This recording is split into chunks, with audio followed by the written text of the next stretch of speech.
What's up, everyone? Can you all hear me okay? I'm hoping so.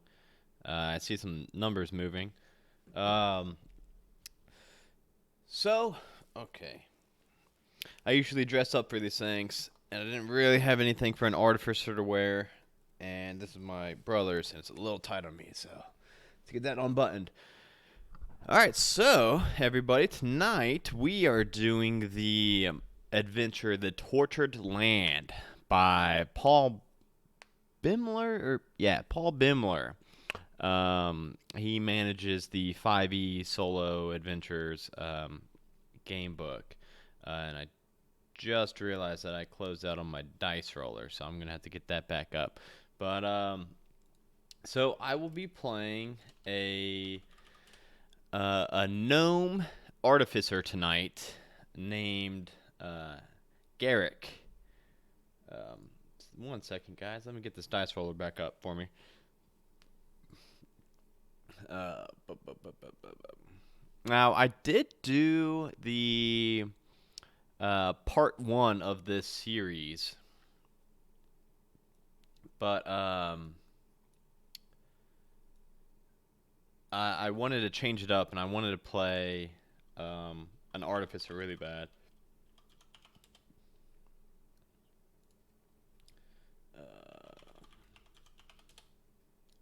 Okay, cool. Oh, cool. There we go. You guys can see it. Okay, so I wanted to be able to show you all my dice rolls. So that's working good. So, for anybody who's never watched any of our streams, it's usually not just me. I am Adam DeWeese, the Dungeon Master from One Shot Onslaught, and our new show, Halfway to Heroes, the little icon you see below me there. I just wanted to keep that up because it's a new show that's launching officially in about 10 days or so. So we wanted to get a little traction on that one. But yeah, I'm usually a dungeon master, and we usually do Twitch streams once or twice a month on this channel with our patrons from our podcast, One Shot Onslaught, and we usually do one shots from DM's Guild. And every once in a while, I think this is my fourth solo campaign, solo adventure that I've ran. And I don't want to jinx it, but so far I am undefeated in these solo adventures. I have done The Executioner's Daughter was my very first one by Ashley Warren. And then you know what? This might only be my third. I think I did Executioner's Daughter, and then I think I did the Death Knight Squire, which I believe is the lead-in to this campaign. But I think if you didn't watch that, or like me, drink while playing it and don't remember it so well, I think you're still going to be fine watching this stream. So this one's supposed to be a little bit rough, which worries me a little bit because I'm an artificer, which I have never played before. So we shall see how that goes. This might be the one that breaks my streak, my undefeated streak. I guess we'll go ahead and get right into it. I'll go ahead and describe. So I'm a little gnome, about 2.5 feet tall. I have got bright pink hair and mustache and beard. No eyebrows though; those are always getting burned off in my experiments. I wear a leather tunic, much like this. And other than that, I've got my multi-tool. My weapon of choice, I've got a light crossbow and a dagger, but I try not to rely on them too much. I try to rely on my other gadgets more. So this is all brand new to me. I think there's usually a primer in these books, and I didn't even read that for this stream. So I got the map set up, which actually I want to real quick. Okay, yeah, I wanted to make sure that you guys can all hear me okay, right? Right, Dwayne? You can hear me, right, Dwayne? I'm just going to take my mouse off of the map so that you guys don't see my mouse every time I mouse over my mouse. My maps. My maps, my mouse, my mouse. Don't capture cursor. Oh no! Where'd it go? Cancel. What happened? Dwayne, what happened? Uh, no, that's my character sheet. Oh, you know what? I should have had my character sheet pulled up. That would have been cool. All right, there we go. I fixed it. I'm a professional. Okay. So I'm going to zoom in a little bit on this book. I just wanted you guys to be able to see the title and the cover because I love this. He posted this cover in the what do you call it? The DM's Guild Facebook group, and I actually voted on this one. So I'm glad that this one won. The other one was really cool too, but I really like this cover. Spoiler alert: I think there's gonna be werewolves in this one. Another spoiler alert: when I was setting up the maps for this, I could see the titles of them, and a couple of them said something about werewolves. So yeah, there's probably gonna be werewolves. So let me get this zoomed in a little bit. Let me get this zoomed in a little bit. That should be good. What do you guys think? You guys think? I think that looks pretty good. Pretty good. All right, let's do it. Let's start this. Let's not die. So what do I need? I need a level 4 PC created using guidelines. Yeah. I got a level 4 PC. I'm a level 4 artificer gnome ready to fuck shit up or die trying. Oh, I should have probably read the intro first. Let's see here. Started with the Death Knight Squire. That's the one that I ran before this. Like I said, I drank a little bit for that, so I don't exactly remember it too much. I did survive. I tried not to fight a Death Knight, I think, and I think he ended up fighting me anyway. His adventurous design. Now, I did not run this one yet, Citadel of the Raven. So, but yeah, it said I can run it as standalone. Cool. Death saves. There are no death saves. If I die, I die, which will be cool. I guess.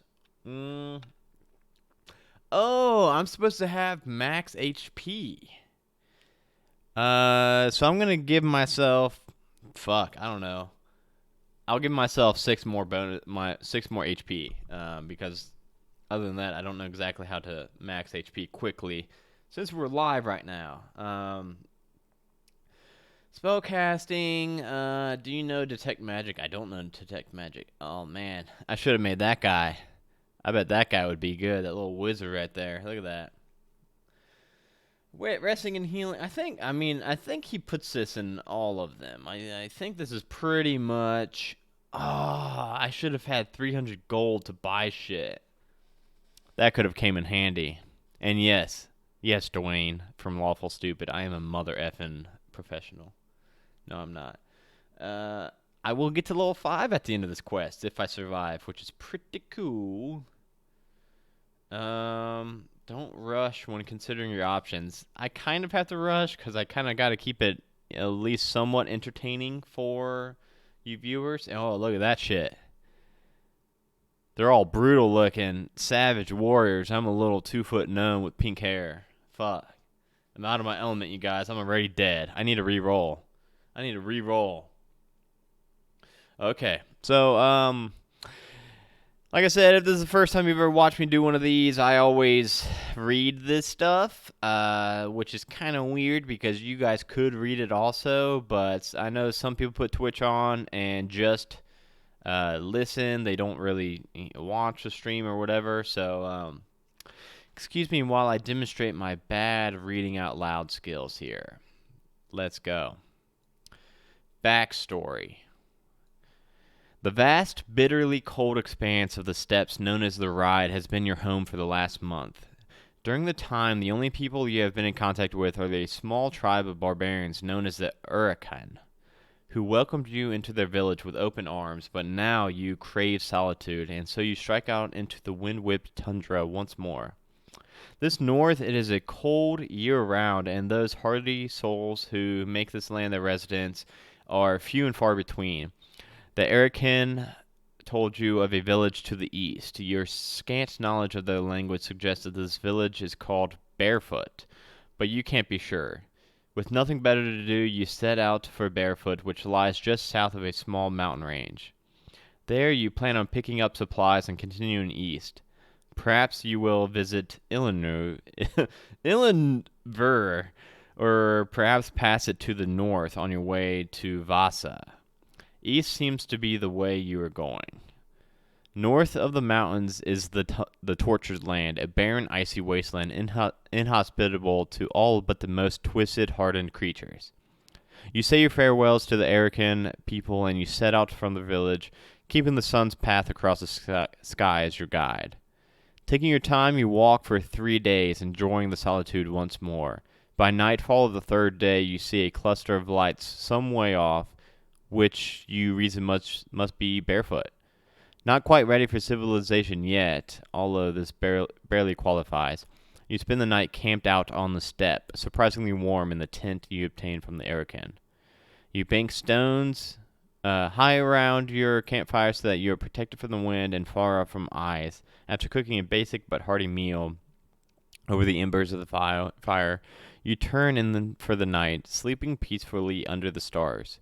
It occurs to you that you have become very attached to the empty space of the ride and are starting to feel quite at home in it. The wide open plains have a beauty all their own. You sleep soundly, only waking once when you heard an animal snuffling around just outside your campsite. Always primed, you have become highly alert to any signs that don't belong to something that is nearby. Breaking camp the next morning, you shoulder your pack and look east towards Barefoot, which sits upon a slight rise. When the sun clears the horizon and touches the plain, you are about half a mile from Barefoot. You wonder what awaits you in this small town. It has been a long time since you visited anything resembling a town, and you hope to get in, get the supplies you need, and then leave, continuing east. A night's sleep in an actual bed might be nice, but you certainly don't want to linger here.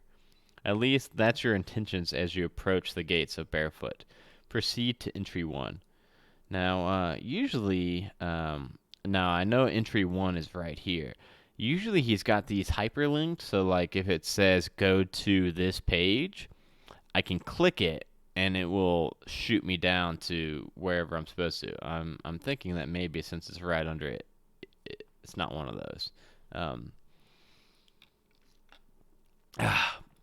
The town is ringed by a wall of wooden stakes about 10 feet tall.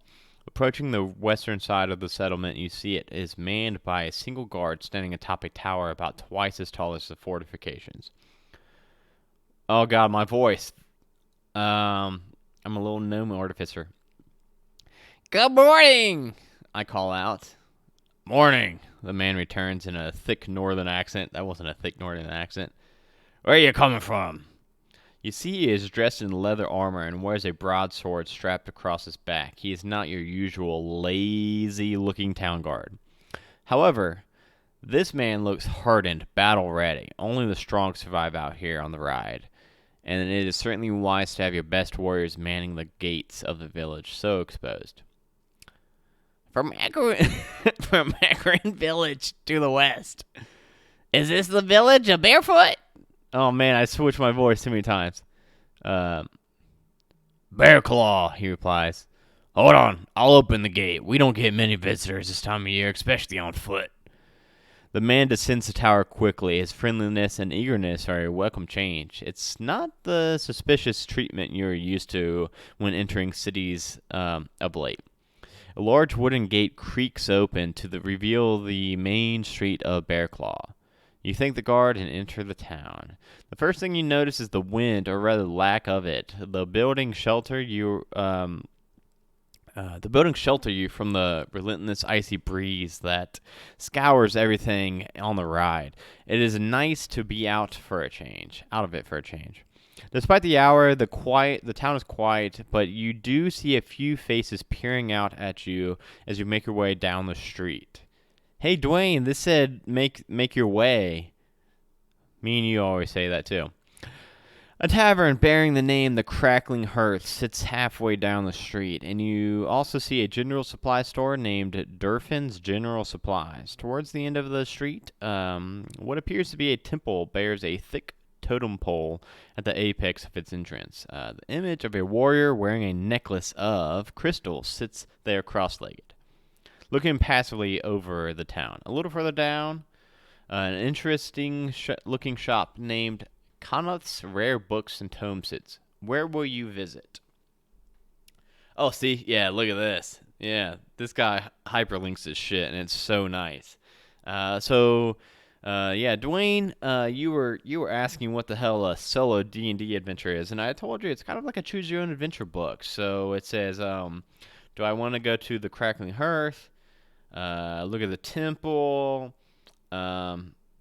Or simply enter, or pay a visit to Durfar's Supplies, or go to the Rare Bookstore. And it's cool because they're all hyperlinks, so I can literally just click these and it'll take me right to it. So give me 1 second.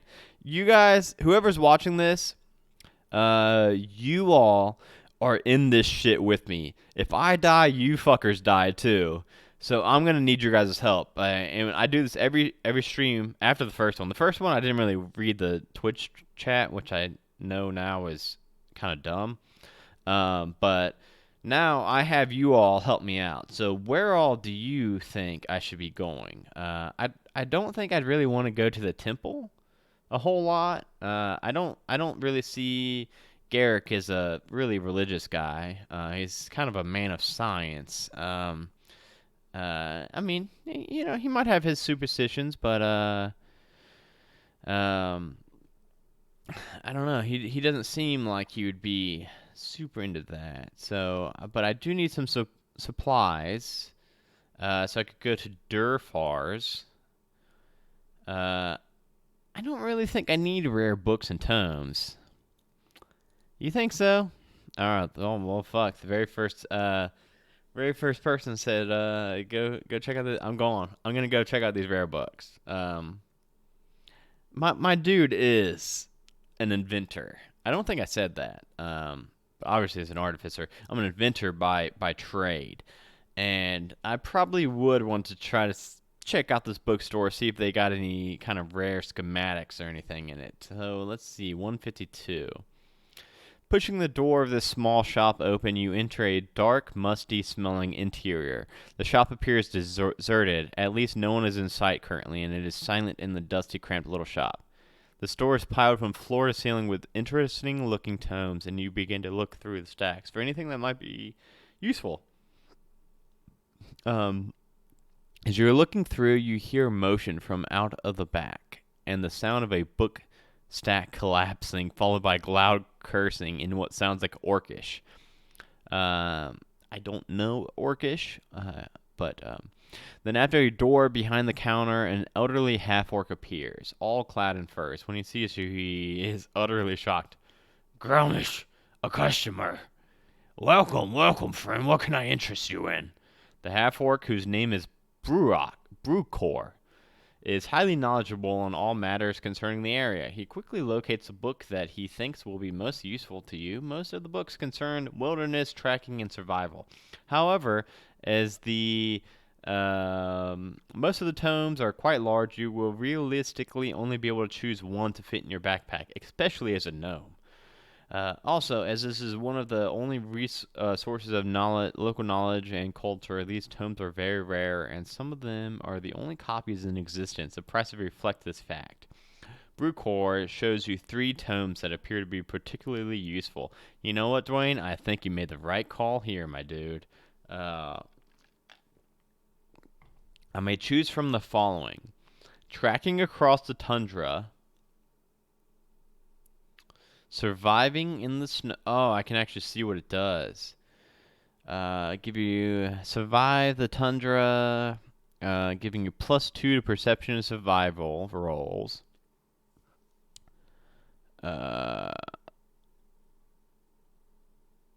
Surviving in the Snow.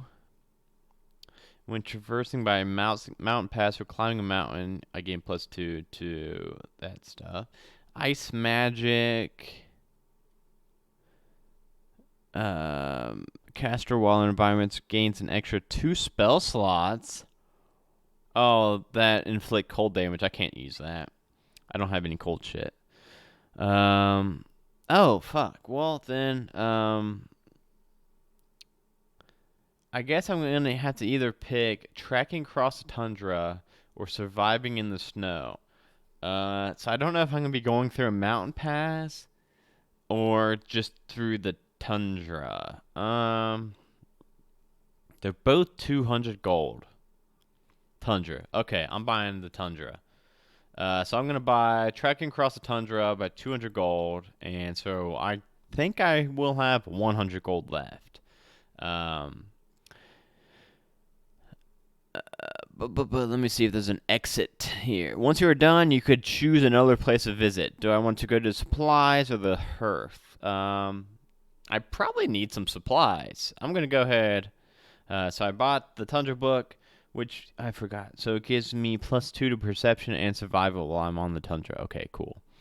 So now I'm going to go to the supply store. Dufar's General Supplies. I have 100 gold left.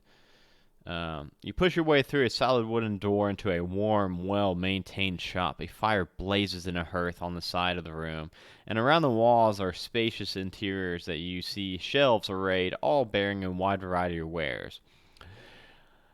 Bear and elk heads peer down from the mounts on the wall. Most of the equipment for sale here is survival based, which makes sense given the surrounding terrain. But there are also home brewing supplies, barrels of grain, wine, and everything that citizens of Bearclaw could possibly need.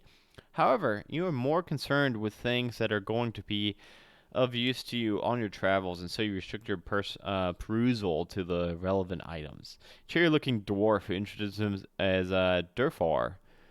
The proprietor of the shop greets you as you enter the shop, asking if you would like a brandy to help ward off the cold. Compliments of the shop. Oh, hell yeah! I'm going to get a free brandy. Alright, so this is when I actually can start doing, he is cheery. As soon as you get chatting, make a charisma check. If successful, he will give you a 20% discount you wish to buy. Okay, guys, here we go. My first roll of the night. Hell yeah. Where's my dice roller at? Here we go. It's not that 15. That 15 was a test roll. Oh, I rolled a 12. Oh, but you know what? Hold on. My charisma's a -1. So I missed it. I'm pretty full of myself, so that's why my charisma's so low. I kind of think I'm, smarter than everybody else. Fuck. So, he doesn't say you're one of the locals now. Devour will change gems and other coins.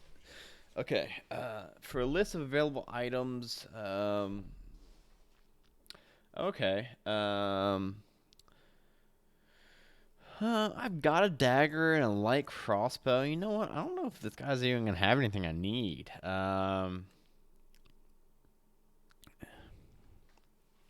Oh, I already drank it. So if I scroll down a little bit and it says I need something, I'm fucked. Oh, but here we go, you guys. A compass. That would literally take all of my money if I got that. I could probably build a compass as an artificer, don't you all think? Fur-lined tent. Smoke bomb. Snow glasses. Snowshoes. I should probably buy the snowshoes. They're only 1 gold.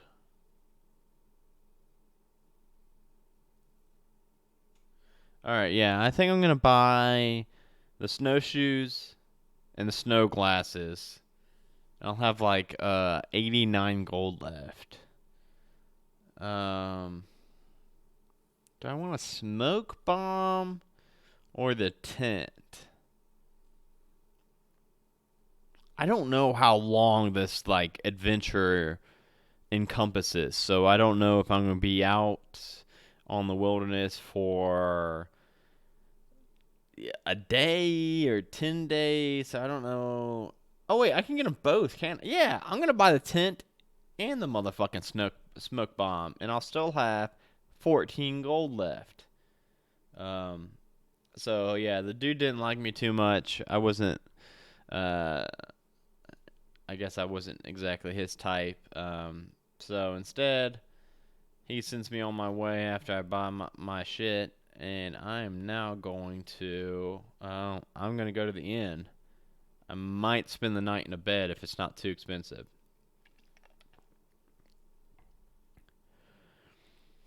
Pushing your way through a heavy wooden door, you enter a cozy little tavern populated by local townsfolk. Faces turn towards you as you walk towards the bar. Most friendly, one or two suspicious. Uh, Greetings, traveler. Welcome to the Crackling Hearth. What'll it be? We've got ale, of course, brewed in the village, or else there's mulled elderberry wine, or a little spirit I brewed myself called Arse Kicker. Arse Kicker? Warms the cockles, I tell you. Alright, I think I kind of want that arse kicker now.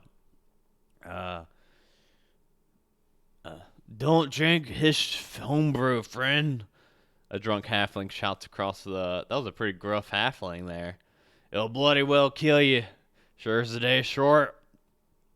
Oh, that hurt. You chuckle at these villagers as their banter and order yourself a drink. The first one's on the house. Hell yeah, these people are trying to get me drunk. I'm kind of worried. So I'm going to take an arse kicker on the house. And I just had a brandy. So we'll see how my little gnome body handles it soon, I guess. Sipping on it, you feel warmth spreading through your body. Looking around the bar, you see various characters seated at various tables or by a large roaring fire that is set into one wall, heating the room. Who will you talk to? Two large half-orcs laughing and challenging patrons to an arm wrestling contest? No thank you. They would fucking destroy me. A sullen-looking priest sitting alone in the back corner of the room? Or you could join a large group of villagers seated around a merchant who is narrating what is obviously a gripping tale. What do you all think? Do I talk to... do I get destroyed by the half-orcs in an arm wrestling competition? Do I go talk to this priest that looks sullen? Or the large group of villagers? What do you guys think? Arm wrest? Oh, fuck. Is that fucking Johnny? Johnny, your name's really dark. God damn it. Johnny wants me to arm wrestle.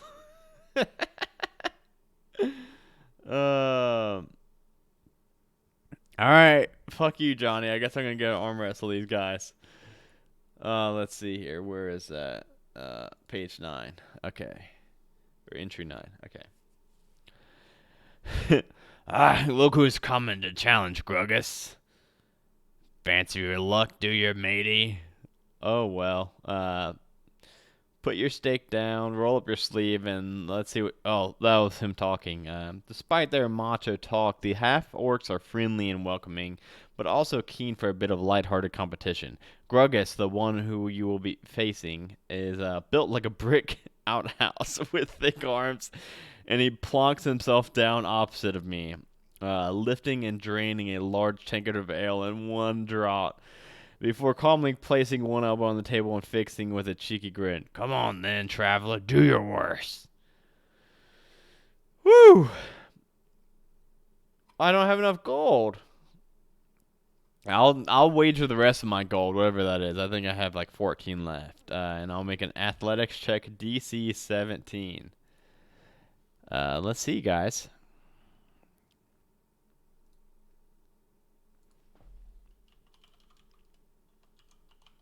Yeah, I know, Dwayne. I should have arm wrestled the priest. I could have beat him, maybe. Okay, no. So it's a 4 minus a 1. Oh, no. 4 plus 0. 4 plus 0. So I absolutely get smashed. Unfortunately, Gruggus is too strong for you, and I lose the last of my money, which is cool because now I can't afford a room. And he finally succeeds in getting my knuckles to the table. Oosh, that wasn't easy, friend. Yes, it was. You're stronger than you look. But anyway, you gotta pay up. You push yourself Your steak across the table. Gruggus gathers it all. I'm gonna move this over here so I'm not bending my neck. Nice to know you, eh? Let us know next time you're in town. Chickasaw, do you think? And you look around the bar, considering your options. Who will you grace with your presence next? Okay, so I just straight lost a bunch of money. That's all that came upon that. Um, um, oh, so there's a drunk halfling. It's changed now. There's a drunk halfling. I could seat at the bar and see what tidbits of information I pick up. Or I can just leave. Should I talk to the drunk halfling, or should I talk to the, or should I just gather some info from the innkeeper? Because I'm sure I could get something out of. I mean, right now I'm just kind of like shooting the shit, but I'm sure, I got to get out of this town and get moving soon. Drunk halfling. All right, Dwayne says drunk halfling. I'm going drunk halfling. All right. Oh, both of you guys said drunk halfling. Was that 79? Yes. You walk over to the inebriated halfling who has plunked himself down by the raging hearth and try to strike up a conversation with him. Oh, what's new in town? He says. Is that me or him? Well, you've had a tough time making friends here. I can tell you, one slip up and they never forgive you. Prying a little further, you discover that the halfling was a guard in the temple, the same one that you saw out in the street. Then the relic wash was stolen. What? Not my fault, though. How could I guard us against the ambush? What animals? Her, the dogs. Walking dogs. Bearing weapons. Yapping like fiends. What the fuck? The halfling then drinks his tankard, stands unsteadily, and staggers to the bar. It appears the conversation is over.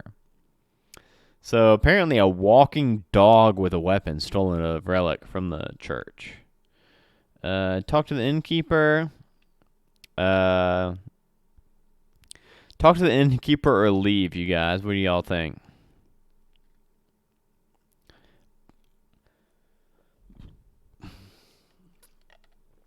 I'm kind of trying to bide my time and not Oh, talking dogs walking on 2 feet with fucking werewolves. I just got that. I'm talking to the innkeeper. Making your way down the hey, look, Dwayne, it says making your way down again. Making your way back to the bar, you plonk yourself down on a stool and attempt to engage the innkeeper in conversation. He tells you various tidbits of local knowledge, including information about orc raiding parties that have been journeying down from the tortured lands to the north. Steer clear of the poison pass, my friend. If you know what's good for you, they've set up camp there, and they're raiding settlers in the area. A dangerous lot they are. You ask the innkeeper if he has any other interesting information. Well, if you come from the town, the local Ekron, make sure you mind your manners, mentioning the name Groklong, and you should be all right. Who's Grokong? The descendant of the Lord of the North, innkeeper replies. Bit of a legend around here. Torlik Bearclaw, town's named after him. It's his staff that was stolen recently. Stolen? Yes, from the temple. Look, I've got a lot to do, youngin', but can't believe you haven't heard about that. But if you want to know more, head down to the temple. They'll fill you in. The whole town's practically in mourning because of it. With that, the innkeeper leaves the bar area and heads back into a room. The bar is more or less empty now that everyone has had their breakfast ale. Oh shit, it's breakfast time? For some reason I thought it was nighttime. Seeing nothing else for it, you depart and head back to the street. Take note of Grokhung and the entry number 48. Then go to entry 120.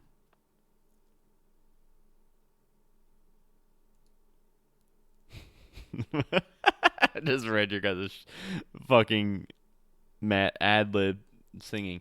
Fuck, guys. What one was I supposed to go to? 118 and 119. Not 119. Or was it 120? Okay, 120. 120. No, because 119 it says the old trapper, and I haven't talked to an old trapper yet.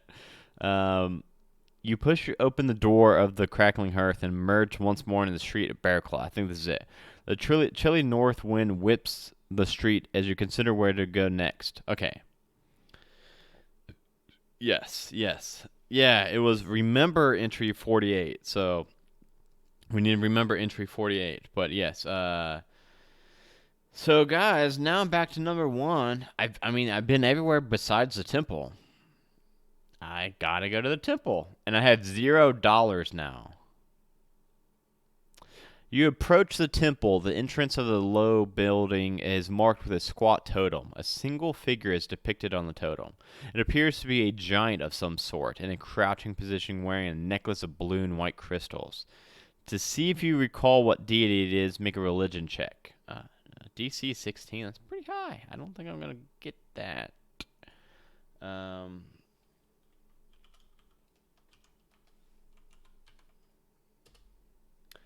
Damn, I do know this. If successful, 3 through 2. You are familiar with this god, or at least have some knowledge of him. It is a lesser-known deity, Ultiu, Lord of Ice, the Eternal Sleeper. Ultiu is worshipped in the cold parts of the Faerun, but he is an obscured god. He is known as the father of the giantkin races, and the god of glaciers, polar environments, and the Arctic dwellers.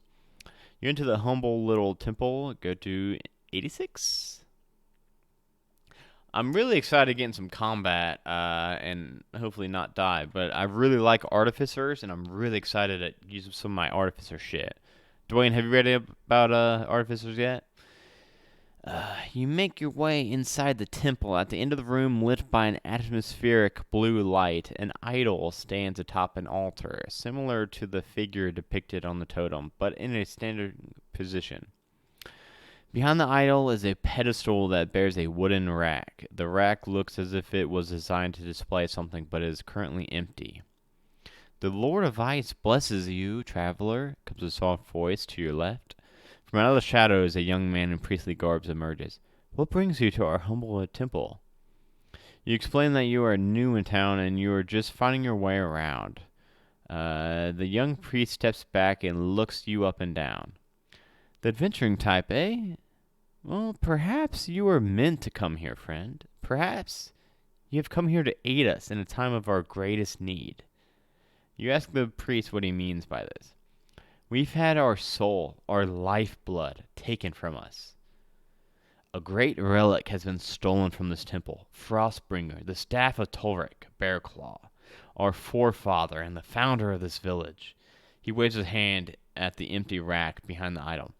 It used to sit right up there behind the image of a benevolent god. Stolen? Stolen? By whom?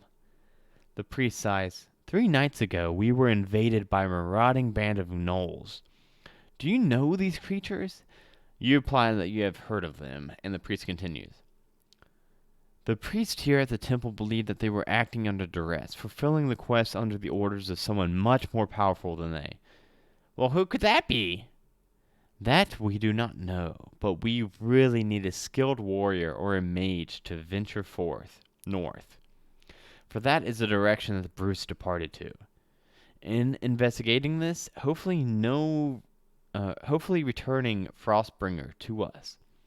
In return, we can offer the services of a great weaponsmith, a devotee of Uthtuia, a patron of this temple. We will have him forge an arcane weapon to your specifications, a bow, a sword, a great axe. You will craft it for you, and our mages will place enchantments on it. Gold we do not have much of, I'm afraid, but we can offer this. You nod and look around the temple, and you told yourself that you would only stay in Bearclaw for a short time, not allowing yourself to be distracted. But you find yourself drawn to the offer of request, something you have not had in quite a time. Fuck yeah, I am! Um, yeah, Johnny, I fucking butchered that word. Um, uh, but yeah, Dwayne, I'm gonna take a quick pause before I start this fucking quest, which I'm super excited for and hope I don't die. Yeah, Dwayne, that little turtle you see in the Halfway to Heroes logo is a an artificer. Sean, Lord Sean Snow, in our One Shot Onslaught podcast, plays a turtle artificer in the new campaign, and so far I'm fucking loving it. He's loving it. It's a really fun class. It's really cool that they don't actually know spells. It's all gadgets and shit. But all right, let's get back into it. 229 is where I need to go. Whew! Overjoyed that you have decided to accept the quest, the priest, who introduces himself as Remigius, helps you prepare for the journey.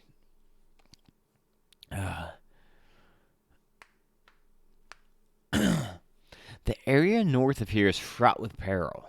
Some of our men tracked the gnolls as far as the Frozen Stones, a monument some 5 miles north of here.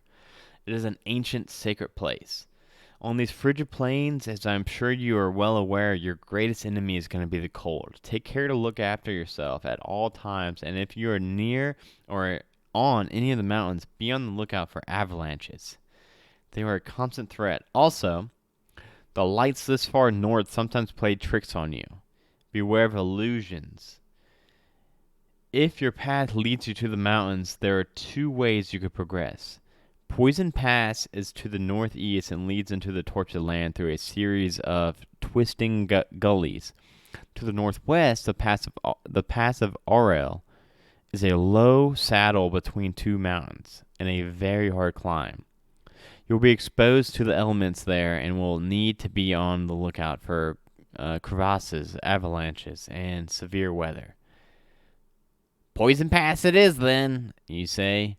Remigius raised a finger. Well, you might think that, but Poison Pass is also home to orc raiding parties who are ever on the lookout for travelers they may relieve of their money and their lives. So it's a choice between dying under snow or dying under a hail of arrows.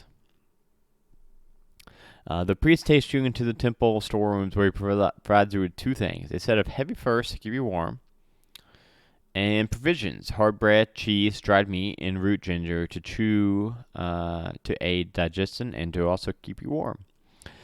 Having concluded your conversation with the priest, you may now wish to visit some of the shops. Nope, I already been there. Remigius tells you that as this is the quiet part of the year, you will probably only have time to visit one of these shops, as businesses generally shuts at midday, and time has gotten on. If you do, take note of the entry number and then choose from the following shops. When you're finished with the shops, you may return to this entry, choose between rare books, and the return here.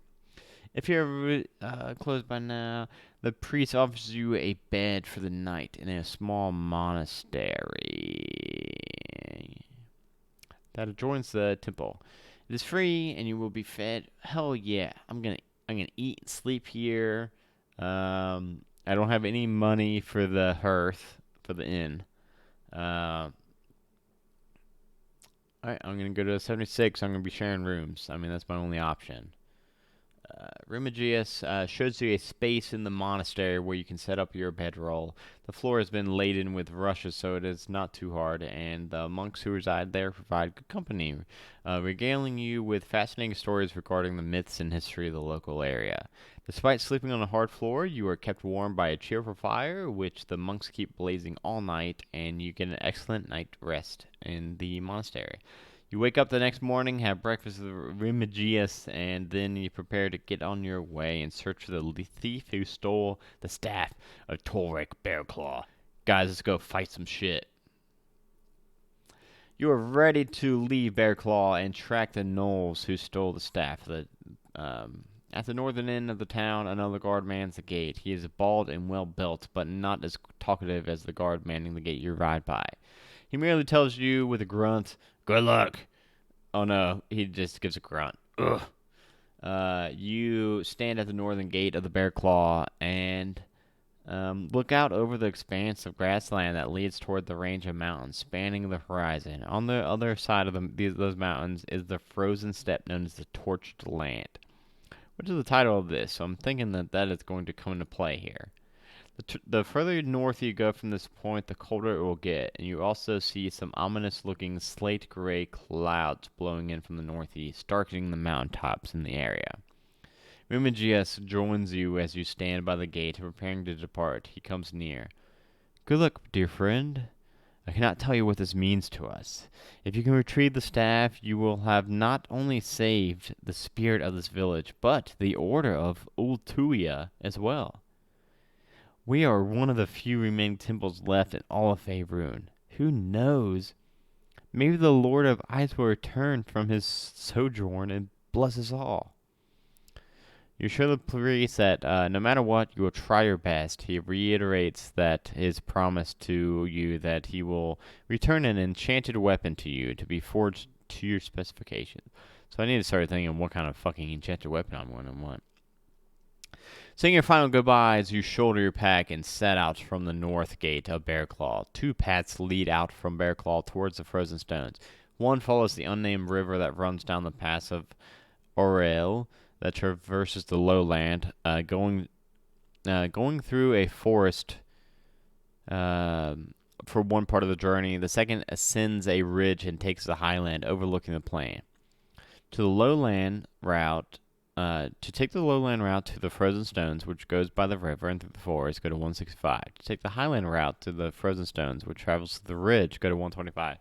So, guys, do I want to brave the orcs, or do I want to brave the snow avalanches? That is the question. Because I do not know which I have better luck with. I'm not really the, most, I don't know, survival-ish guy.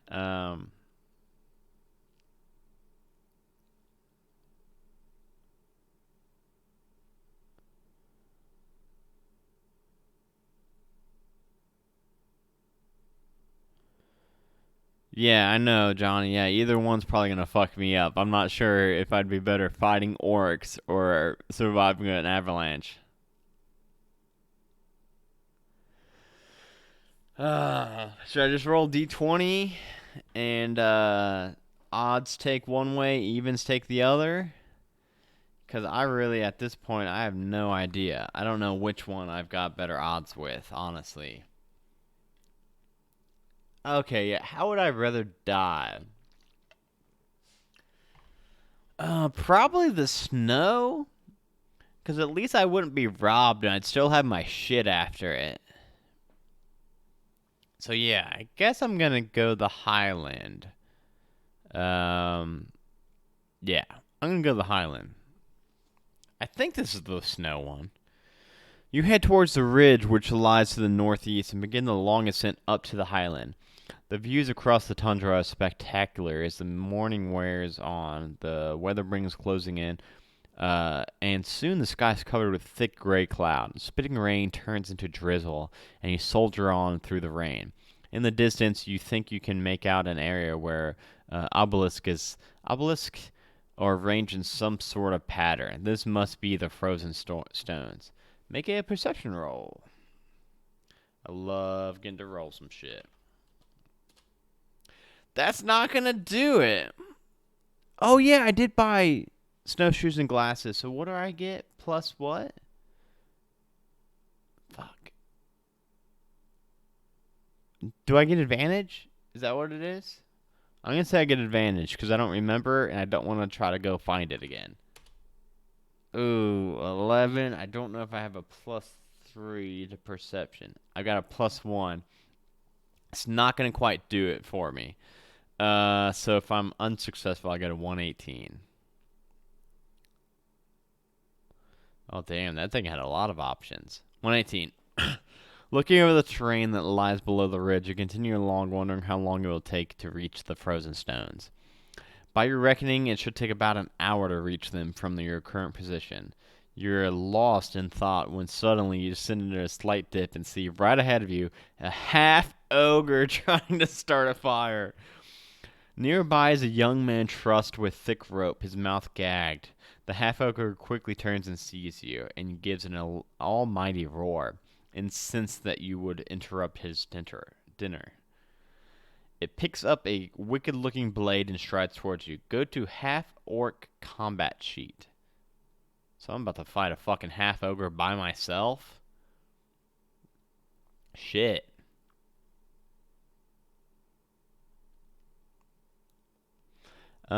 Use map half-ogre battle map. Let me see which one that is.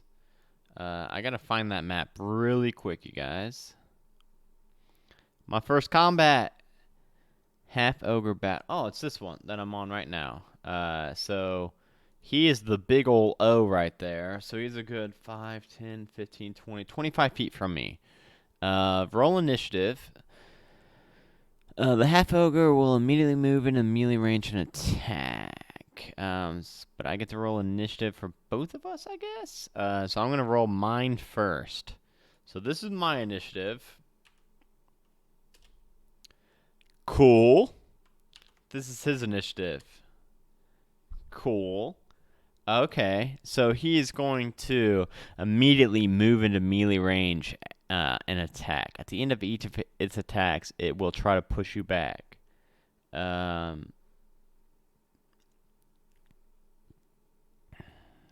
I'm just reading this real quick. Let me see his speed. I think he can get to me. Yeah, he can get to me. Cool. Cool.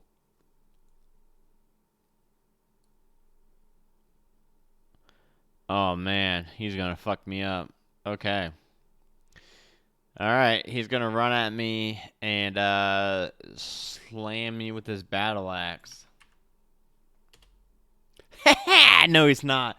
He swipes down. I'm just too fucking little, too fucking quick for him, and I sidestep his battle axe. And I think he's only got one attack. Yeah, he does. So now, guys, I should have my sheet up for you guys. I think. Fuck. You know what? There's a Twitch plugin for D&D Beyond now. Where you guys could see my character sheet, but obviously I don't have that. I'm gonna see if I can get it added within 10 seconds. If not, oh, I can. Oh, I can, and I am.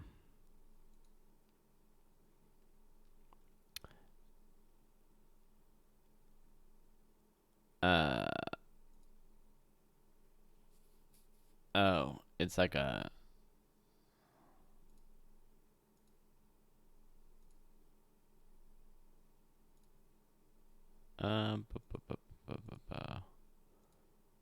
Okay. Oh, it's got to be in a campaign and shit, so I'm not going to get that for you guys this time, but next time I will. But I will say that I have got a 14 armor class, which he rolled a 6 plus 5, so he did not hit me. So dodge out of the way of it. And now, you guys, I've got my crossbow, I've got my dagger, I've got fire bolt, mending, arcane weapon. I think for now, first off, I'm just going to shoot firebolt at him. And so what my firebolt looks like is I'm trying to scroll up to see his. You were trying to scroll up to see this dude's stats. Yeah. So I'm gonna shoot a firebolt at him, and what my firebolt looks like is it's like a shirt, one of those T-shirt cannon guns, and I've got it so that it's got this liquid inside that every time I pull the trigger, it drops this liquid down in the container, and it causes this big explosion to shoot out. Yeah, Dwayne, I don't see snow either on this one. Ooh, does an 8 plus a 6 hit him? Yes, it does. All right, so So I aim my firebolt cannon t-shirt gun at him, pull the trigger, and it's going to do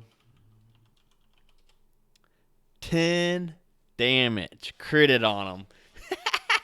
He's only got 30 health, so I just did a third of his health. So this firebolt slams into him and just surrounds him in fire, burns away his whole beard. His whole beard's gone. Now he's just all fucking bald. Fucker. But now it's his turn, so that sucks. So he's going to, again, try to attack me with his battle axe, because it says that's all he tries to do. Nope. He swings down at me, and his battle axe gets stuck in the mud. Run 30 feet. Oh, I should have ran, but then he would have had an opportunity attack, man. I don't know. I'm just staying up on him.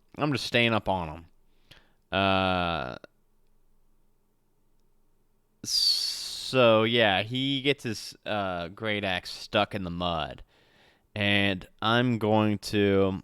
I don't really want to use any of my spells yet, because I think this is gonna get a lot worse than just one half ogre. So I'm just gonna pop off my firebolt t-shirt cannon again. Ooh, 4 + 6. That's gonna miss him. All right. Maybe I should be running and kiting. Should I run? Fuck. He's got 30 speed, though. He can just keep getting up to me. Oh, what you guys don't know is... Fuck, should I put my... I don't know where on my Twitch overlay I could put my my character sheet so you guys could see my spells and stuff, too. But, like, I've got Longstrider, which are, like, mechanical legs I've got on me. Yeah, that map, it shows him further away, but he actually got up onto me. But I can't move that little O anymore. Fuck it. I mean, I just missed him. And I think that's all I got. Let me see if I got any bonus actions. Shield of Faith. I could cast Shield of Faith to give me some more armor class, but I don't have a whole lot of spell slots. Nope. Here he goes. Well, actually, you know what? His weapon's stuck in the mud. So now he's gonna have to. Yeah, he's gonna go up and pull it from the mud. Okay, so yeah, he goes up, grabs it, and plucks from the mud. But I'm gonna have that be his turn. So he's on me now. So Dwayne, you think I should dash? Let me see. He's got a ranged attack though, where he can throw a rock, but it is a lot less damage.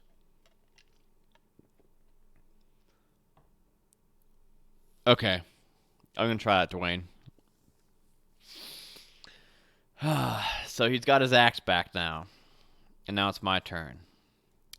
I'm going to turn...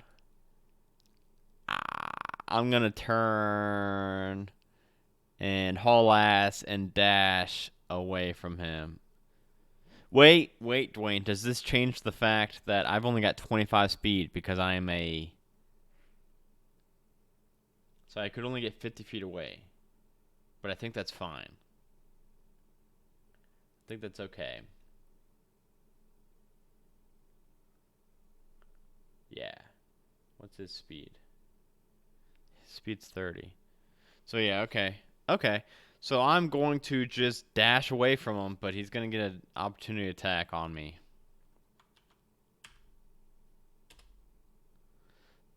That's going to hit me. Yeah, that is definitely going to hit me. For 1d10 plus 3.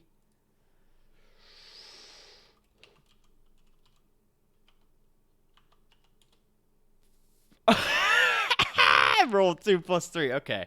5 damage. Okay, I can take that. Actually, you know what? I'm not gonna add that damage to me because remember I'm supposed to have the max HP, and I didn't take that. So I said I was going to add 6 HP total to my guy. So I still am going to have one more. So now I'm 50 feet away from him. Scampered away really quick. I'm going to run 25 more. Actually, I'm going to shoot him with my cannon, or shoot him with my t-shirt cannon. Fuck yeah, I am. Oh fuck! I wasted that. Okay, so I'm going to shoot him for 4 more damage, and then I'm going to run 25 more feet after shooting him. So now I am 75 feet away from him. So he can turn, run at me for 30 feet, and he's going to be 45 feet away from me, which is going to be disadvantage for a rock throw. Okay, I'm not even going to roll the second one because he's definitely going to miss me. So he picks up a large rock next to it and chucks it at me, and it doesn't even come halfway to me. So he's 45 feet from me now. Damn, Dwayne. See, I don't even think of shit like that. Like, just risking that one opportunity attack to kite him. But now, now he's fucked. He's fucked now. Because I'm going to shoot him with my t-shirt firebolt. Bam. 5 more damage. So he has taken 19 damage so far. And I'm going to fucking skedaddle 25 more feet. So now I'm 65 feet away from him. And now he can run up 30 feet. And he's going to have disadvantage on this rock throw again. That would hit. Oh no, +2. That would not hit me. So I'm not gonna roll again. Dwayne, Dwayne, how long have you been playing for? Because, I don't know. I probably wouldn't have risked that roll at the beginning, and I would have been getting fucked up right now. Oh shit! So I pop off one shot and it doesn't do anything to him. But then I run 25 feet away from him. Oh yeah, I did miss on that one. Oh well. Yeah, you are right. And he could have taken that 4 for me. Yeah, you're right. I will now. So he's gonna skedaddle a little bit closer. He's got disadvantage still with his range from this big rock. So he rolled 7 + 2. Misses me. And I'm fucking God, and I'm shooting with this cannon. 10 + 6. That's gonna hit him for 8 damage, 27 damage. He's only got 3 health left.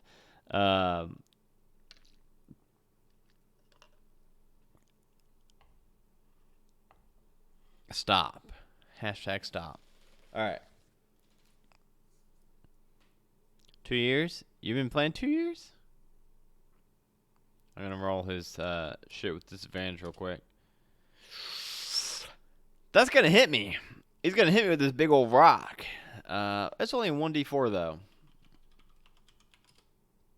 2. I'm gonna give myself 1 damage for that, and then I'll say that I'm flush with not having full health or whatever.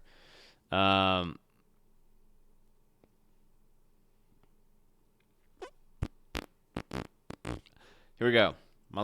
I could finish him off right here if I pop him off with this shot. 9 + 6. That is gonna hit him. He's only got 4 health left, I think. Or 2. He got 4. Oh my God. Really? Really? Oh man. Okay.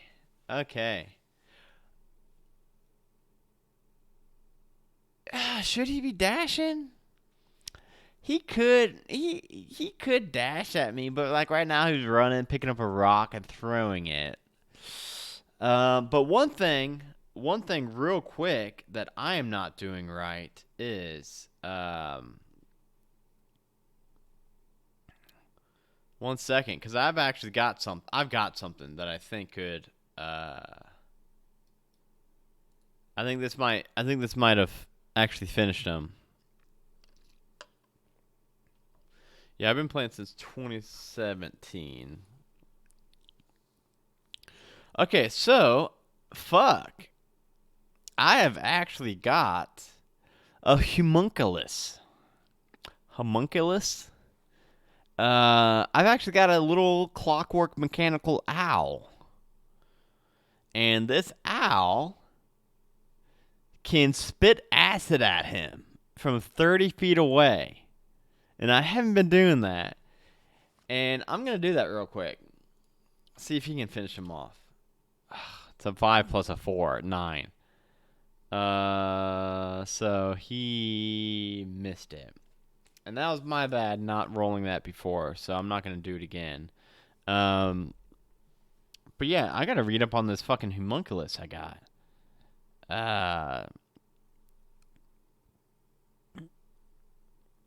Alright, he's going to dash at me now.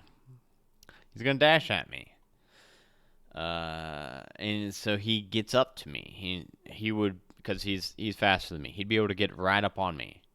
But now he's right up on me. And I'm gonna... That's gonna hit him.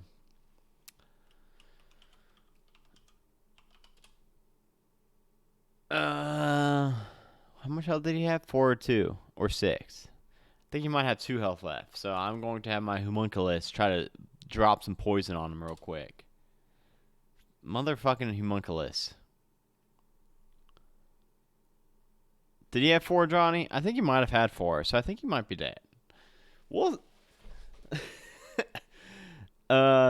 say he's dead, because I do think that was right. Yeah. Oh, yeah. Yeah. Okay. So, in my last t-shirt cannon firebolt, burns him up real good, and my owl didn't do shit. But, I'm going to try to remember this owl. More often, because he can, like, use the help action and can do a bunch of cool shit for me. Buoyancy. The target gains a flying speed of 10 for 10. He can, like, make me flying shit. Oh my god, he can give me inspiration. He can give me temp HP. This owl, clockwork owl, is badass. I think I might be good with this, with this class. I think I might be good with an alchemist. The half-ogre lies dead at your feet. Fuck yeah, it does. If you had not seen him before, you now see a young tribal warrior, bound and gagged and lying by the large fire the half-ogre had been trying to start.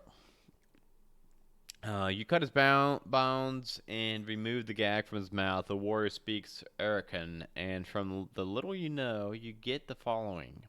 He expresses his gratefulness, tells you that he was alone, foraging for game when the half-ogre ambushed him and beat him unconscious. He also conveys to you that he is a son of the chief of a small Arakan tribe that lives northeast of here, in the direction of the Poison Pass. He points to the direction, and he says that if you're going that way, to make sure you pass through the tribal encampment, where you will be treated like a king. Then he tells you that he must return to his father, and he has been gone for some time. Take the code word Savior, and then you bid the young warrior farewell. And both of you set out. The warrior north and east, and yourself due north to the frozen stones. 214. The day where... I like our odds so far, you guys. I really do. I like our odds.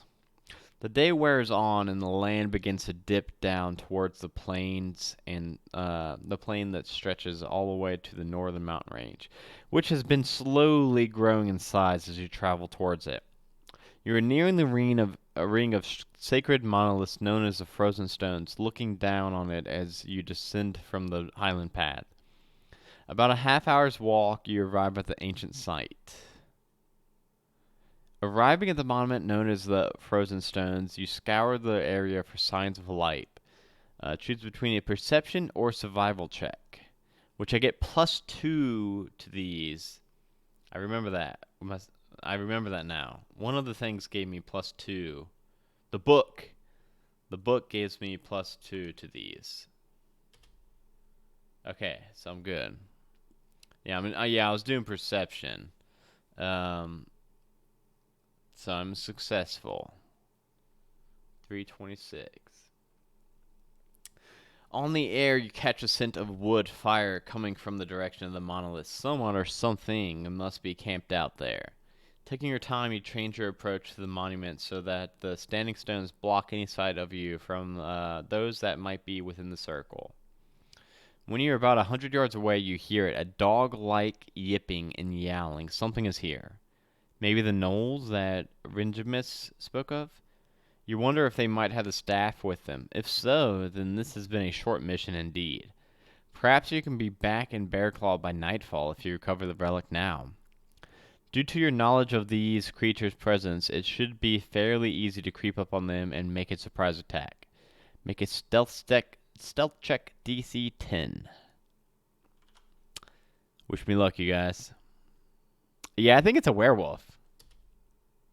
7 plus. Fuck, I don't know. 7 plus 2. I got a 9. I got a fucking 9. I failed it by 1. Whew, if unsuccessful, go to 362. Oh, fuck. I'm dead. I'm dead. That's it. Creeping carefully towards the monolithic stones, you spy the gnolls preparing a campfire. However, as you approach, they catch your scent and look straight up at you. Barking with alarm, they take up their weapons and prepare themselves for combat. You have lost any advantage you might have gained from surprise. Go to Gnoll Hunter combat sheet. Fuck. Okay, there's only 2 of them. That's a lot better than I thought. Yeah, I thought I was being really stealthy, but we'll see. So what map is this? Let me find the right map. I think it's got the name on it. Half ogre, wolf, frozen stones, gnoll encounter. Here we go. It's right here. Okay, so I'm coming in from the south right there where it says PC. There's one gnoll right in the middle and one gnoll further to the north. So the closest one to me is 5, 10, 15, 20, 25, 30, 35, 40, 45, 50 feet away. And then the other one is 55, 60, 65, 70, 75, 80 feet away. Okay. So I think it might not be too bad. I'm going to roll initiative. It says roll initiative. Okay, I'm going to roll initiative for me and for both the gnolls. So I'm going to do me first again. Nice. Much better than a nat 1. Yes. Alright, so I'm going to get to go first this time, finally. Alright, the north gnoll will stay in position and fire its longbow at me. The south one also uses a longbow, but will also use cover while moving towards me. In melee, they use spear attacks. If you're making range attacks on the north one, it uses stones as total cover. Well, fuck you. I'm gonna use total cover too. So yeah, I'm gonna dip right on up here to the second stone. Oh, straight ahead of me. And I'm going to use that as total cover. And I am now going to look up exactly what does total cover give you. Because I always forget. I think it gives you plus total. Total cover can't be directly targeted by an attack or a spell. Hell yeah. Hell yeah. If they can get total cover, I'm sure I can get total cover too. All right. Well, I get to go first. 2 gnolls. I've got 3 spell slots, you guys. Do I want to use a spell slot or not? Honestly, I don't think I really have a spell slot I should use for this. I think my little t-shirt firebolt gun has been doing me really well. Yeah, I think I'm just gonna shoot that middle one with my fucking t-shirt gun. Because I don't really have any. I got a lot of spells, but most of them are like utility spells. So I'm gonna shoot my t-shirt gun. Ba-bam! 3 plus 6, a 9. No, that does not hit him. So I pop off a shot at him, but then I duck behind that stone for full cover. So he's gonna have to run up at me to get to me. What's their speed? 30. 5, 10, 15, 20, 25, 30. So he can get right up on me. And then he's got a spear attack. And he can make 2 attacks with the spear. Fuck.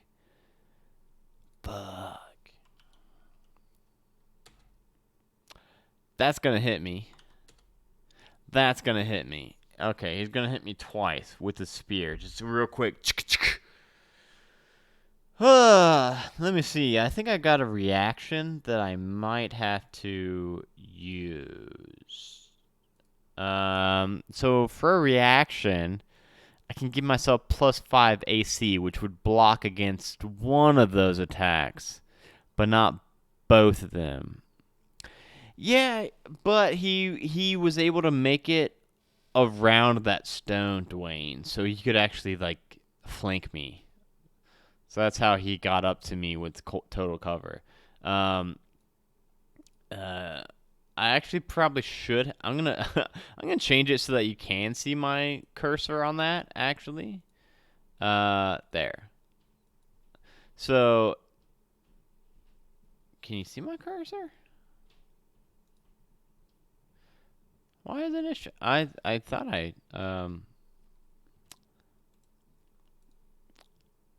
huh. I made it so you could see my cursor, but it's not showing my cursor. Whoops. Oh, there it is.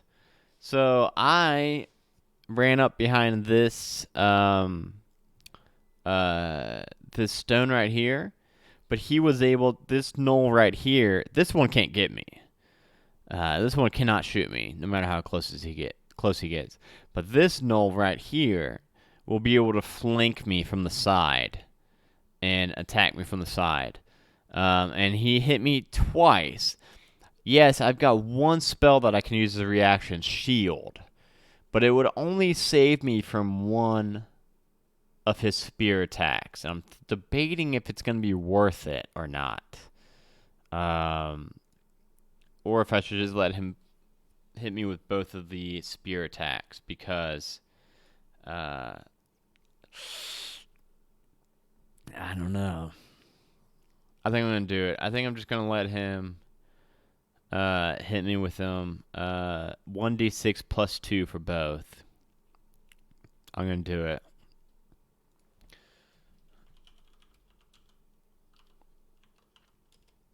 Five.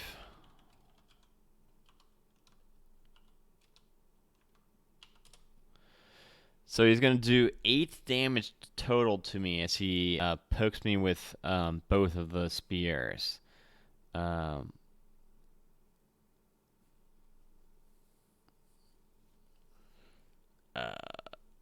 Fuck, 8 damage. That's kind of a lot for me. Oh.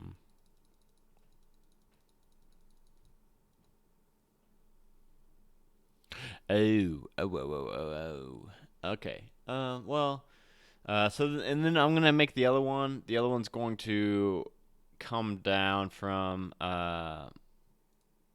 whoops. It's gonna come down from here, and he's gonna make it to about right here. So now one knoll is in the middle again, and one knoll is right up on me. Well, I guess that one could. No, it says that one stays back. So that one's just going to just get in position right there. And then my turn. Fuck, this guy's right on me now, you guys. What should I do? I wish you guys could see my character. You know what? I can do this. Does that work for you guys? Can you guys see my character on that? That might make it so that you guys could see exactly what kind of shit I got. But yeah, this. How much health does this guy have? 22 health. Fuck, you guys. My homunculus! I keep forgetting my homunculus. Okay, so this is... Okay. So first, my homunculus is going to give me... It is going to...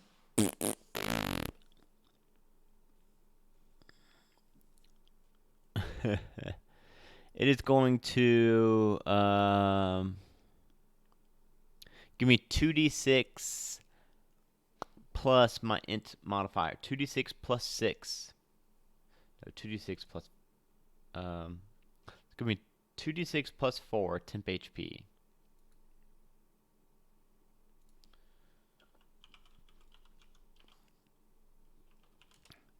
So I'm going to get 11 temp HP from my homunculus. As it drops some purple bile on me. And I feel invigorated. So that's good. That's like a third of my health right there. And now for me...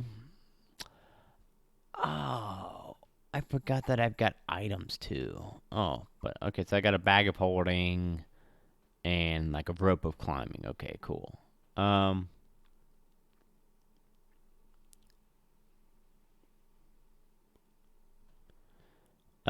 So I'm looking at this real quick, and it's saying that I've got an arcane turret. But I don't think I do. I think I've got,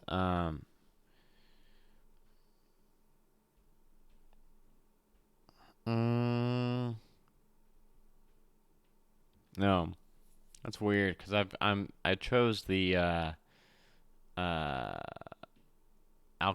alchemical, and not the It's weird. Let me edit this real quick and make sure I got the right one. So I was supposed to have the homunculus guy. Oh yeah, no, I'm not supposed to be artillerist specialist. I am supposed to be oh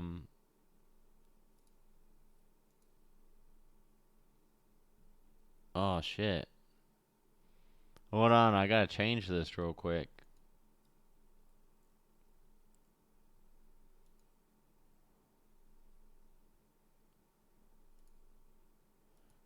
Oh, dang. Okay.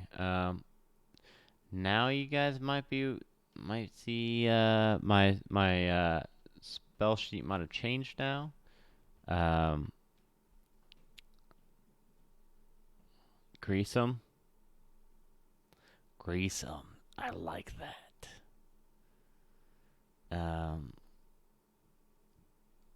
So I got different spells now because uh, purify food and drink. Okay. Grease. Slick grease covers the ground in 10-foot square, centered on the point you can see. When the grease disappears, each creature standing on it must make a dex saving throw, fall prone.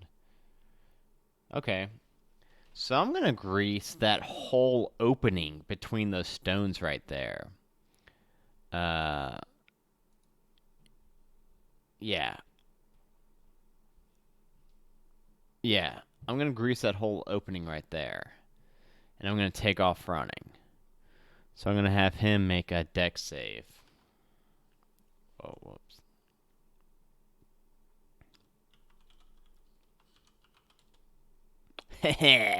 So that one's gonna slip and fall prone. The other one, unless he goes around the stones. So my grease actually just looks like I've actually just got like little sacks of grease that I just actually throw on the ground. And then I take off running. And I make it 25 feet back, back towards this way. Okay. Next up is the gnolls. So I think they have to. That one has to try to stand up. Let me see what Grease does again. Creature that enters the area or ends its turn there must succeed on a dex saving throw or fall prone. Creature that enters the area. So if he stands up, so he can use half his movement speed to stand up. Does he have to make another save? I don't know. We'll say that the second one comes running down towards me, and he's got to make a save. Whoops.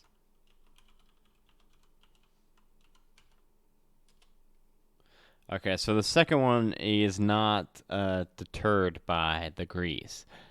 He runs straight through it and ends his turn right on it. The other one, I think he stands up, and I think we'll go ahead and have him make another save. Fuck, and he can make it. Okay, cool. So I'm going to cast a firebolt at the first one, the one that's been hit once. Boom, got up, took off running, got up, took so like I'm as I'm running, I'm hiding behind these. Don't run through it after you guys say. Yeah, I'm running back further behind these stones. I'm trying to use the stones as the cover as I'm shooting firebolts at them.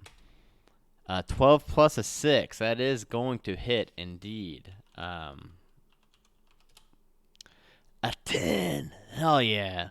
What was my last damage I did to them?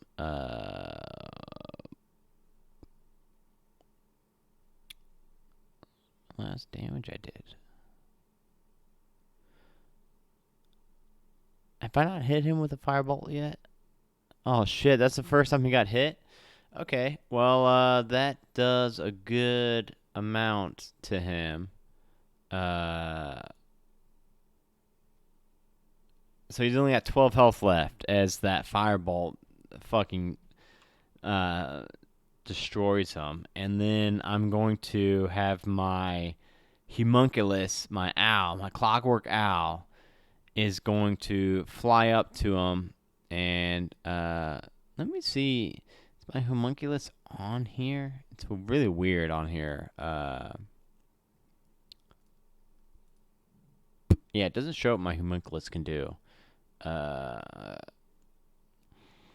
But he can do acid spittle. So my homunculus is going to run for the one that I just hit for 10. And he is going to shoot some acid at him. 11 plus 4. That is going to hit. And he takes a 1d6 plus 2 acid damage. 4 acid damage. So 14. So he's going to have 8 health left after this owl spits up on him. Shit. Now it's both their turns again, and they're going to be able to get out of that grease. Whew. So, I mean, they're going to be able to... They're both going to be able to catch up to me and get me in their sights. So... I hope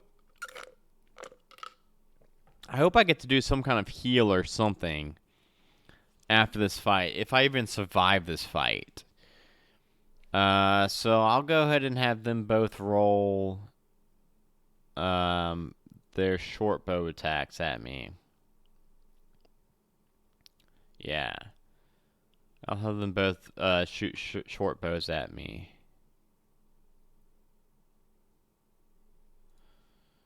Let's see. Here's number 1. Cool. Nat 20. 12 plus 4 is gonna hit me. That one's gonna miss. That one's gonna miss. So I'm gonna take 1d8, 2d8, 3d8s plus 4.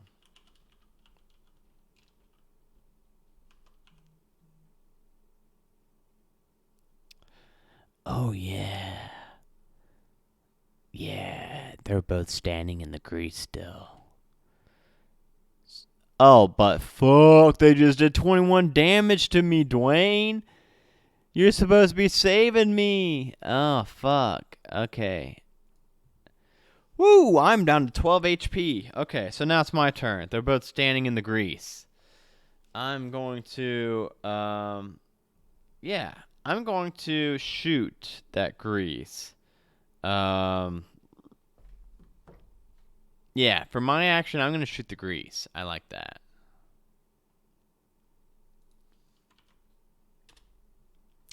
I guess that hits the grease. So I'm going to do a D6 to both of them. 2. So one of them, they both get burned up pretty good. One of them is still standing, but barely clinging on. The other one's looking pretty good still. But then my little clockwork owl is going to run over and drop the little spittle on him. Oh yeah, fuck! I keep forgetting that. I'll have them both roll to try to keep standing too. But first, this is for my owl to drop acid on them. Okay, so he runs over to drop acid on them and misses. I'm going to have them both roll to keep standing.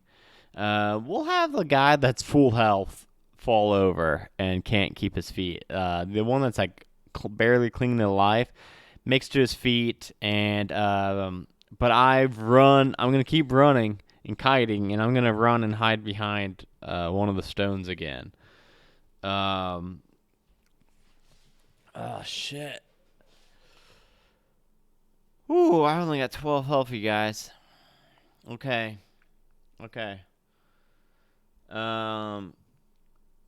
It's their turn. The one guy that is barely clinging on is going to run at me. And I mean, he'd be able to get out of the grease. Oh, well, first I'm gonna have him roll a fire damage. I think that's fair. And he only had 2 health left. So I think that's fair. I don't think that's me cheating it too much, him rolling for starting his turn in the fire. I don't think that's too bad. So he's going to come running at me, but the fire from the grease just burns him away and kills him. The other one is going to stand up, use half his movement to stand up, then also take a d6 of fire damage, 3 fire damage. Not looking too bad, but burned pretty well. But then he is going to be able to get out of the grease, out of the fire. Not quite flank me yet. He still can't see me behind these big stone pillars I'm behind because he had to use half his movement to stand up.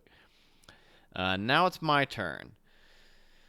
I am going to lean out from the stone and pop off a firebolt t-shirt cannon at him.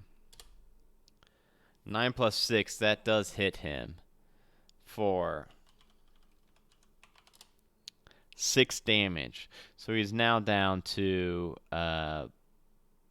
minus 15 damage. So he has got 7 health left. I'm going to have my owl. I'm going to have my clockwork owl go up and try to drop poison on him. It's a long shot, but it could kill him. 9 plus a 4, a 13. I don't think that hits him.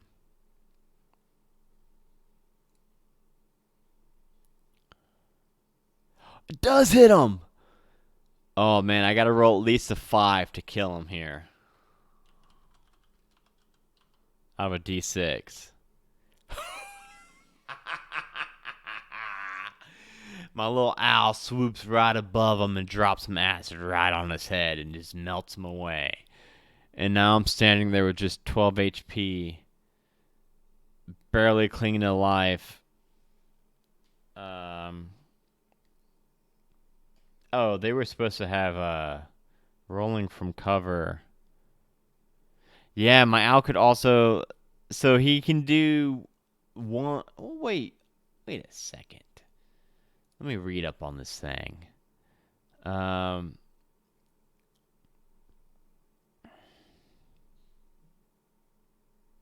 Bu- bu- bu- bu- bu- bu- bu- Shares your.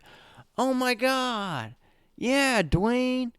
Every single time it could use the help, and then as a bonus action for me, it does the bonus things. I thought if I had it do one of its little things like acid or heal me, I thought those things took my bonus action or my. I thought it took it. I didn't know it could do help and that. Oh my god, that thing is fucking good. That thing is really fucking good. It can help me every time and grant me advantage every single time. Holy shit. All right, see you, Dwayne. Thanks for helping me. You've helped me a lot, man. You really have. You're probably gonna be what gets me through the night if I do survive the night. So thank you. Um. All right, guys. I'm hoping that I was victorious. Go to page 61 or entry 61. The gnolls lie dead, their blood staining the sacred ground. Still on alert, you check the area to see if any more of them are hiding behind the stones, but it seems the area is clear. It was just these two. Were these two part of a band who stole the Frostbringer from the temple of Uthir in Bearclaw? Or were they just random wanderers to happen in the area? To search the bodies of the gnolls, go to 257. Yeah, I'm going to search their bodies. The gnolls carry their weapons and basic survival gear. Initially, your investigation turns up nothing, but searching further, you find something of interest, a mark that both of them bear on their chest. It appears to be a religious symbol of some kind, and it is not so much tattooed there as branded. It appears to be a crude depiction of a snowflake with 6 points. Something or someone burned this into these creatures. To try and discern the meaning of the mark, make a history or religion check. DC 14. Let's see here. I'm going to try. Nope. I don't have a plus 11 of either of those. Wait. If you have succeeded at one religion check already in this adventure, you may make a with advantage. I have. I succeeded on the temple check. Yes.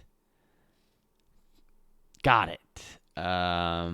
Thank you for. It says if you succeeded at least one religion check, and I did when I was trying to find out that god of the temple. I'm successful, so I get to go to 15.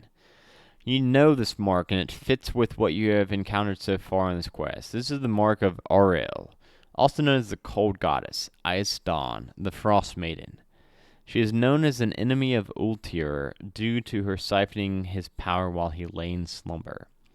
You naturally wonder why these gnolls bear this mark. Certainly you have never heard of gnolls worshipping human gods. The dog-like humanoids invariably worship Yenogogan, who holds domain over ghouls. This is most odd. Take the code word frigid. Storing this information away, you turn your mind to finding a suitable campsite. 97. Night is descending fast, and with it the temperature. The moon comes up and casts its white glow over the snowy mountaintops to the north, and enhancing their striking beauty. Yes, this is a harsh place, but it has a certain majesty to it. Majesty? Whatever. You busy yourself finding a nice flat area within the stones and make camp. With every hour, the cold settles in more, and soon you see the grass glistening as frost begins to take hold. You see patches of snow here and there, and reason that by tomorrow you will probably enter country where the ground is completely frozen. You may take all the benefits of a long rest and proceed to 60. Yeah! Long rest. That's exactly what I needed. I was knocking on death's door. D&D Beyond. Take a long rest. Okay, cool. I think this is a good, real quick pee check for me. I'm going to real quick make a new drink, take a quick pee break. I will be right back, you guys. 5 minutes or less, I promise.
I'm back. All right, guys. I was on 60, right? Oh my god, I just realized how cold it is down here. I am freezing. All right. I guess that's good because I'm supposed to be in a cold place. All right. The day dawns crisp and clear, and you wake early, stoking a fire and cooking yourself a nourishing gruel over your campfire. You sit for a while a cup of hot tea, which warms you from the inside. By the look of the terrain that stretches north towards the mountains, you are going to need all the warmth you can get.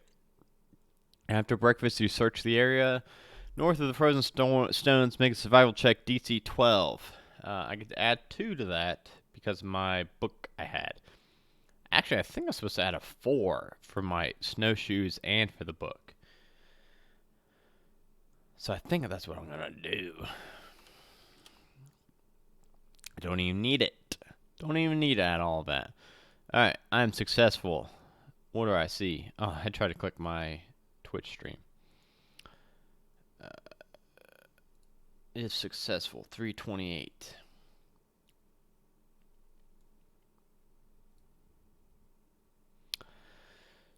Surveying the hard ground as best you can, you discover tracks leading off northeast, northwest, and northeast. They appear dog-like, possibly left by the gnolls who stole the staff from Utulial Temple. But you cannot tell which path they took. Then it occurs to you that perhaps they split their party in two in order to confuse anyone who might be following. Which path did the staff take, though? The tracks tell you nothing in the regard. You remember the monk Rigid's word and consider your options. The northwest path leads towards the pass of Orel, known for its treacherous weather and avalanches. The path northeast leads to the poison path, which is the notorious for its band of orcs ambushing travelers. So, Dustin, you weren't here when this happened, but pretty much one of these paths, I will die by avalanches, and one of these paths, I will die by orcs. Which path do you think I should be taking? I'm kind of leaning towards the avalanche path. Because at least I might get like a good view or something before I die. Death by ambush or death by avalanche? I think I'm going to go avalanche. Yeah, avalanche. I'm doing it. 201.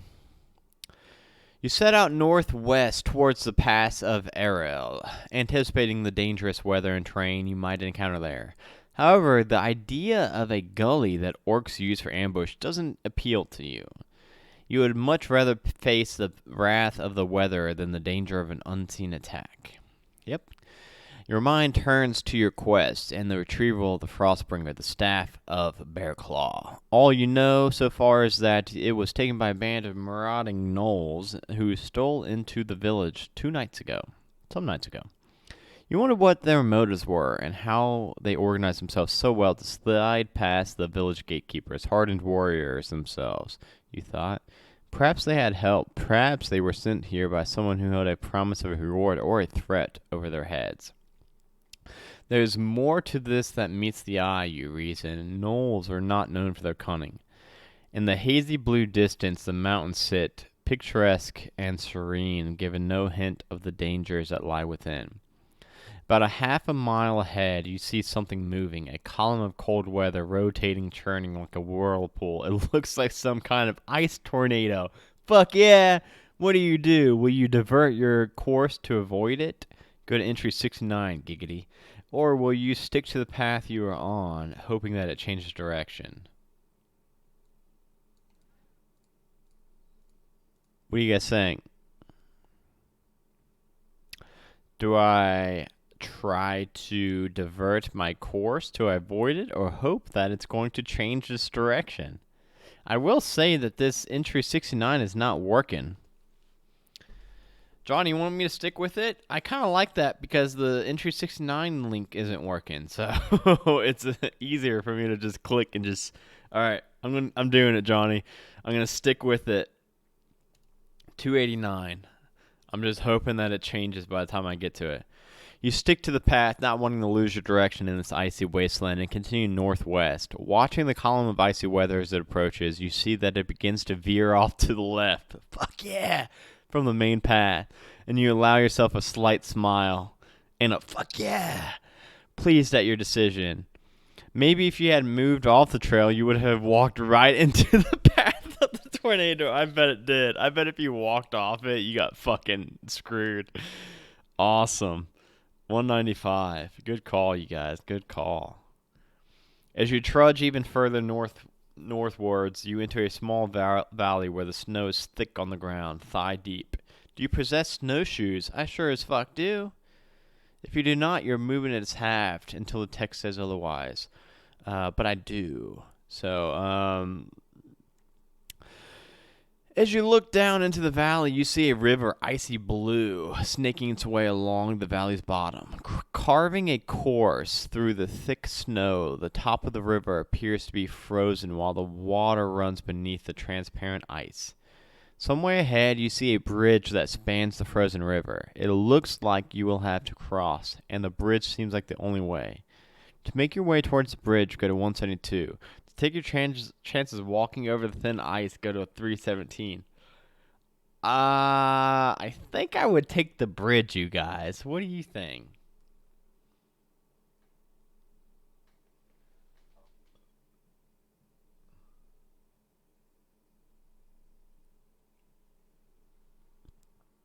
Bridge or walk over the ice?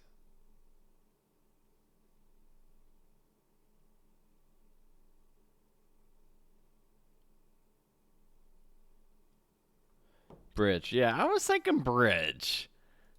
172. Oh god, who is that? Trekking laboriously through the thick snow, you gradually make your way towards the bridge that spans the icy river. It takes you some time, but eventually you stand before it, ready to cross. Make a survival or perception check at DC 12. I get +2 to both of these checks, by the way, from that book. I don't even need it. Nat 20. Yeah, definitely successful. 275. Casting your eye about, you notice tracks in the snow, two-legged dog tracks. It appears that there are gnolls about. Perhaps they wait nearby, waiting for someone to cross the bridge so they can attempt to ambush them. Will you still cross, but perhaps with an attack ready, so not to be surprised? Or will you wait here to see what happens?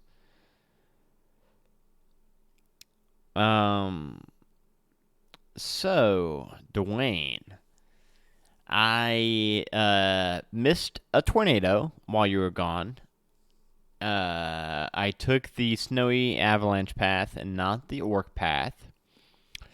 And now I'm at a bridge going over an icy river that I found gnoll tracks that seem to be readying an ambush. And the question is, do I want to go over the bridge with an attack readied so I can't be surprised, or stay here and see if I discover their hiding place? That one's rough. That one's rough. I don't know. They both seem good.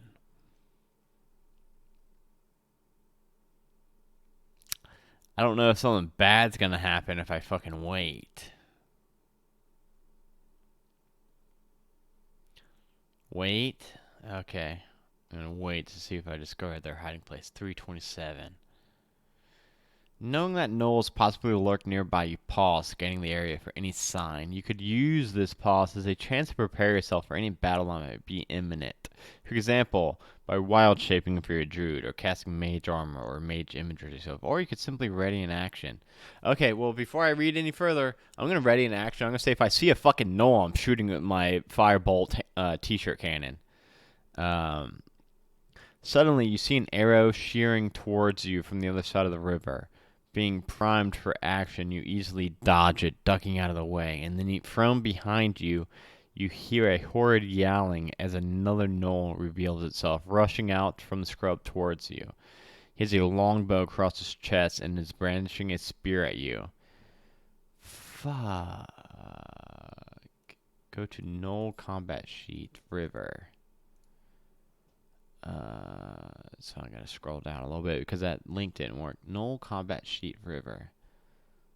Fuck. Well, I'm gonna get to shoot that motherfucker because I said as soon as I see one of them, I'm gonna shoot him. Oh yeah, I'm definitely gonna have him poop grease on him too, Johnny. don't you worry about that. Uh, Knoll Hunters. Is there Knoll Hunters River? What the hell is that? I'm trying not to like see spoiler. Oh, here we go. So there's two knolls again. Okay. And let me get the map up. For knoll battle. Knoll withering. So it's map 9. Okay, so here we go. Oh, so I am on the south. I'm on the south side of the bridge.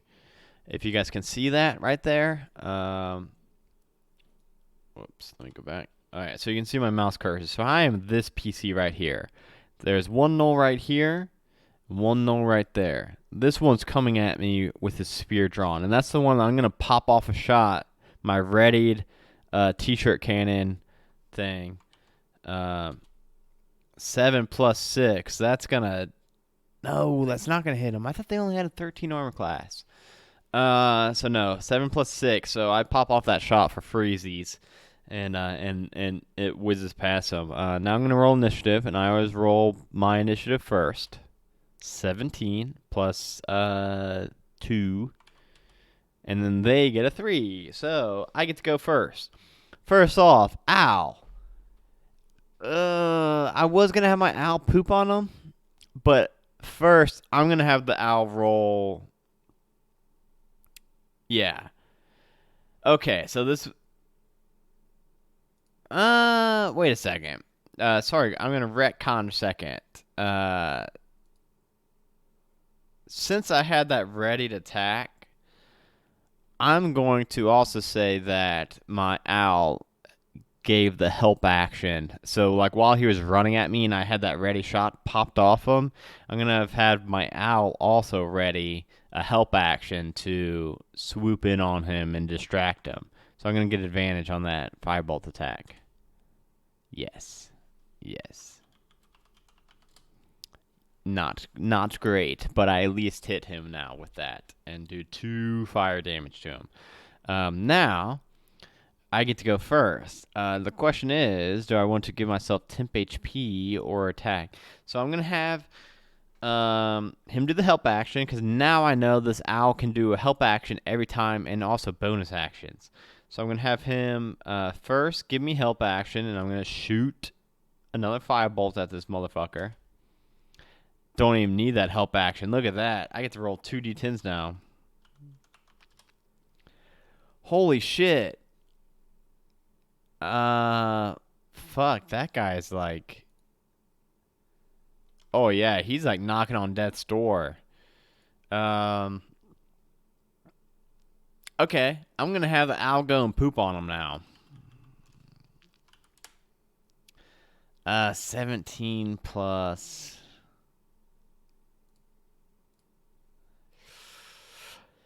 17 plus 4, 10 doesn't hit. So the poop is going to miss him. And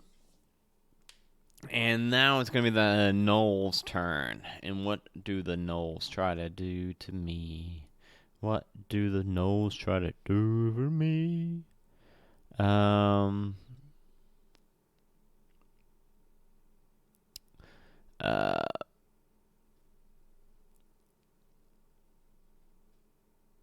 Wait. If you were not on the bridge, but on the eastern side of the river, I'm on the western side of the river.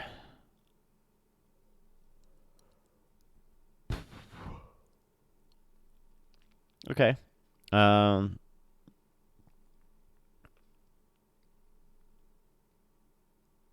Okay. So yeah, it's gonna come right at me, and it's going to try to poke me with its spear. These ones don't get multi-attacks, so hell yeah, that's awesome. Okay, yeah, it's gonna just try to hit me with its spear. Good luck. Good luck. It got me. It got me. So it's gonna poke me real good with its spear. For a nat 1, sucker. So it's gonna do 3 damage as it pokes into me. Um. Oh yeah, it's got like shit for them to like go in the water and stuff. Well, one of them's gonna be trying to cross that bridge, and when he's trying to cross that bridge, I don't know. I might do something. This one's almost dead though. Yeah, this one's all jacked up on Mountain Dew and it's all fucked up. I'm gonna go ahead and I'm gonna, with the help action of my little bird friend, I'm gonna roll. Fuck. Yeah. Okay. An 18. Um, I think he's gonna be dead. One. No. No, he's not dead yet. So I hit him with my cannon. Doesn't do the greatest damage though. Oh wait, I forgot to have the other one shoot me with the bow though. Fuck. Oh, that's not great for him shooting me.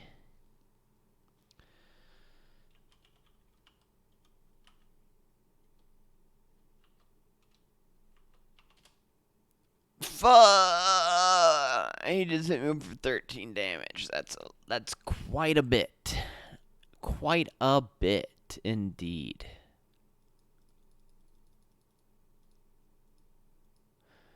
Yeah, that did not feel too great. But then my owl's gonna run and poop on the one that's almost dead, and surely is gonna kill him. Surely can hit a motherfucking owl, and it's not gonna do anything. Oh fuck. Okay. Okay. Um, I'm a little out of order here from the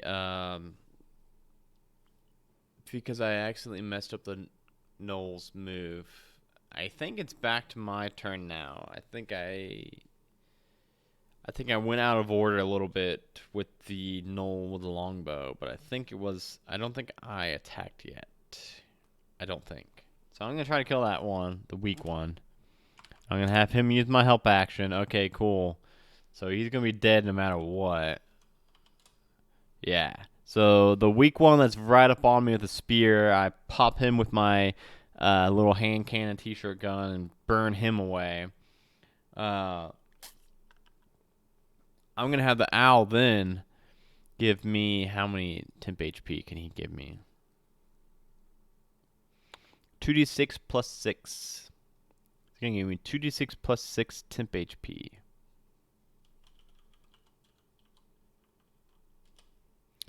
15 motherfucking temp HP. Hell yeah. Oh no. I got a weird error. I got a really weird error on my D&D Beyond.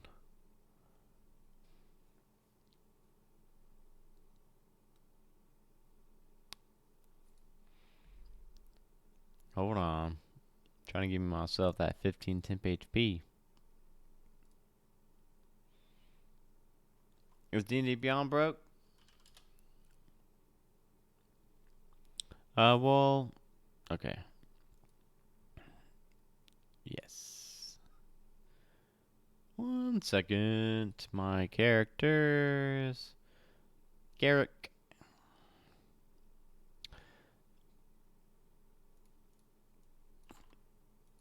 Okay, here we go. Now, the Knoll is going to shoot me with his bow again. Or he's going to try. Sucker. Yeah, nice try. Wait, does he have at least a +5? Because if he's got a +5, it's going to hit me. +3, sucker. So that one's going to whiz right by me. And I'm going to... Is he running at me?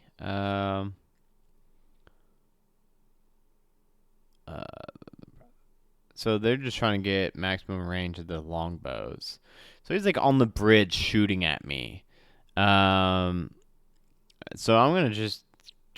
gonna pop a couple more shots at him with my fucking owl swooping around his face, distracting him, granting me advantage, which is good because that was a nat 1. 8 plus 6, 14. I don't think that hits him. No, he's got an armor class 15. So my cannon misses him. Owl's turn to Actually, you know what? I don't think my owl can drop any more acid. I think my owl's done with all of his bile shit. Fuck. It's gonna be back to it's just gonna be back and forth, guys. It's gonna be now. It's Noel's turn to shoot at me. Nat 20 again. What the hell? 11 damage. Almost took off all my temp HP. Good thing I got all that temp HP though.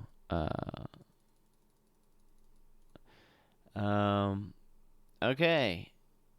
Let's hope I get a nat 20 here now with my advantage. So I'm at least gonna hit him, but it wasn't a nat 20. So we're like getting into roll-off territory here now. It's just I'm popping shots at him.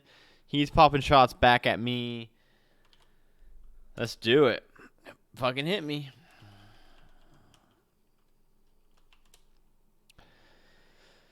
I'm out of temp HP. I'm just gonna... I'm in a firefight. I'm just gonna keep shooting until one of us dies. Hopefully it's him. Okay. Oh yeah, hit him.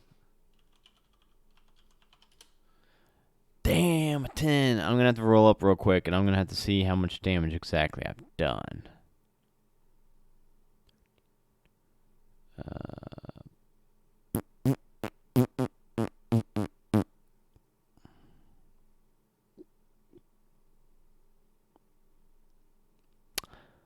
So that one killed that guy. So I have done exactly 13 damage to him. And he has got exactly 22. So he has got 7 health left, I think that's right. So it's his turn. He's gonna shoot at me. Boom. Nat 1.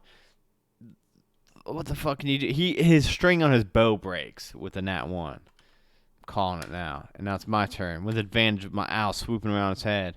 Fuck. 13. I'm gonna miss him. But he's got a broken string now. Now he's got to run at me from... He almost makes it to me with his spear, but not quite. He's close to me, but he can't quite make it to me. And I'm going to make another shot at him with advantage. Yes, that's going to hit him. 8. He dead. He dead. So I pop off my t-shirt cannon, burn him away, and holy shit, like my guy is getting tired of fighting all these gnolls now. Went to 191. I searched the bodies. I find no real possessions besides the longbows, but I do find strange symbols branded on their chests. 6-pointed snowflake. Frigid, and go to 136. If you have the code word frigid, which I do have that code word. I found that from the last body. So I'm going to 136. These markings are identical to the ones you saw on the chest of the gnolls at the frozen stones. Clearly they are part of some cult or band. The mark, as you know, signifies the goddess Ariel, who is the enemy of Ultulia, and certainly not a deity that gnolls are known to worship. So something or someone has these gnolls in their employ. The plot thickens. You leave the gnolls to stain the snow with their blood and continue north. 182. Do you have the code word plunge? I don't think I do. No, I don't. The sun reaches its zenith as you push on northwards the teeth-like mountains that line the horizon growing ever larger. Snow is everywhere. A few hardy fir trees stand above the white ground, and rocky outcrops jut out here and there, but otherwise all is snow and ice and cold. As you wander, you see a pack of wolves wander across the snow ahead, deftly padding across the soft ground, sniffing here and there. You're downwind of them, and they do not detect you. They look thin, as if they had been searching for food for many days, and you feel a pang of pity for the poor creatures. It must be harsh surviving out in the cruel wilderness. About an hour later, you come to an area with a series of large rock formations. A kind of miniature mountain range splits the way ahead of you. Will you go west around the left-hand side of the mountain formations, or like a to the right. Am I going to go left or right, you guys? Left or right? I gotta take this thing off. This thing is rubbing my neck.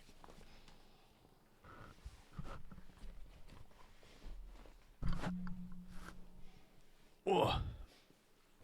Left. All right. Johnny says left. I'm going left. Always left. Dustin and Johnny both said left. All right. Around the left. 157.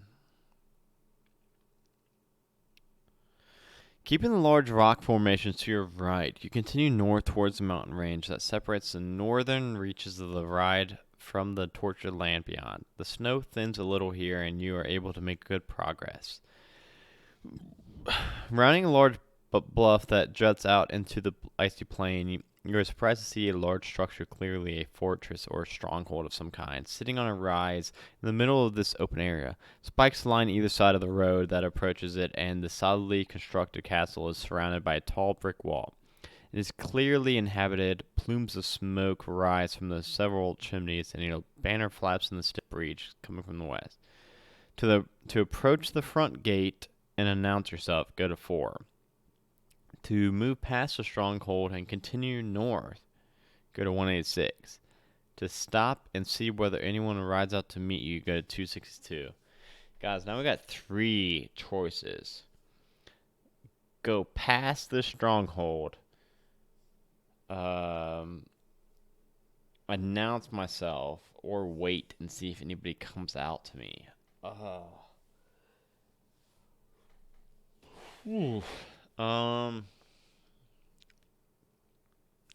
I kind of want to just go past it and just ignore it. It doesn't mention that I see any knoll footprints going this way, so I think there's just like a stronghold out here. I don't think I really need it.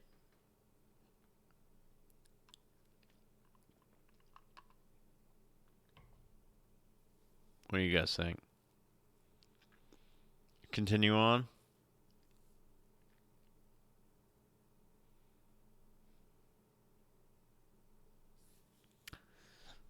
Alright. Should I... so should I announce myself?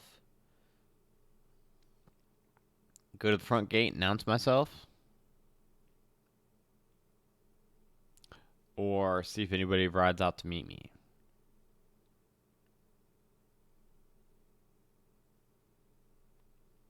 Alright, I'm going in.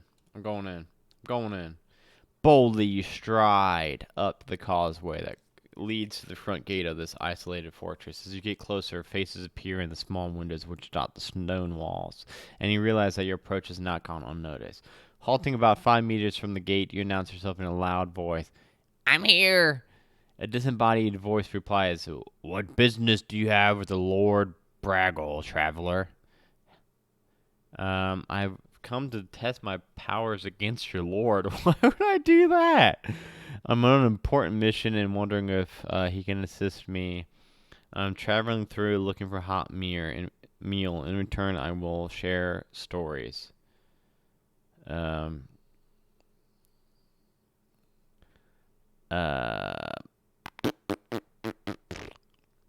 I guess I'm going to see if they can assist in any way.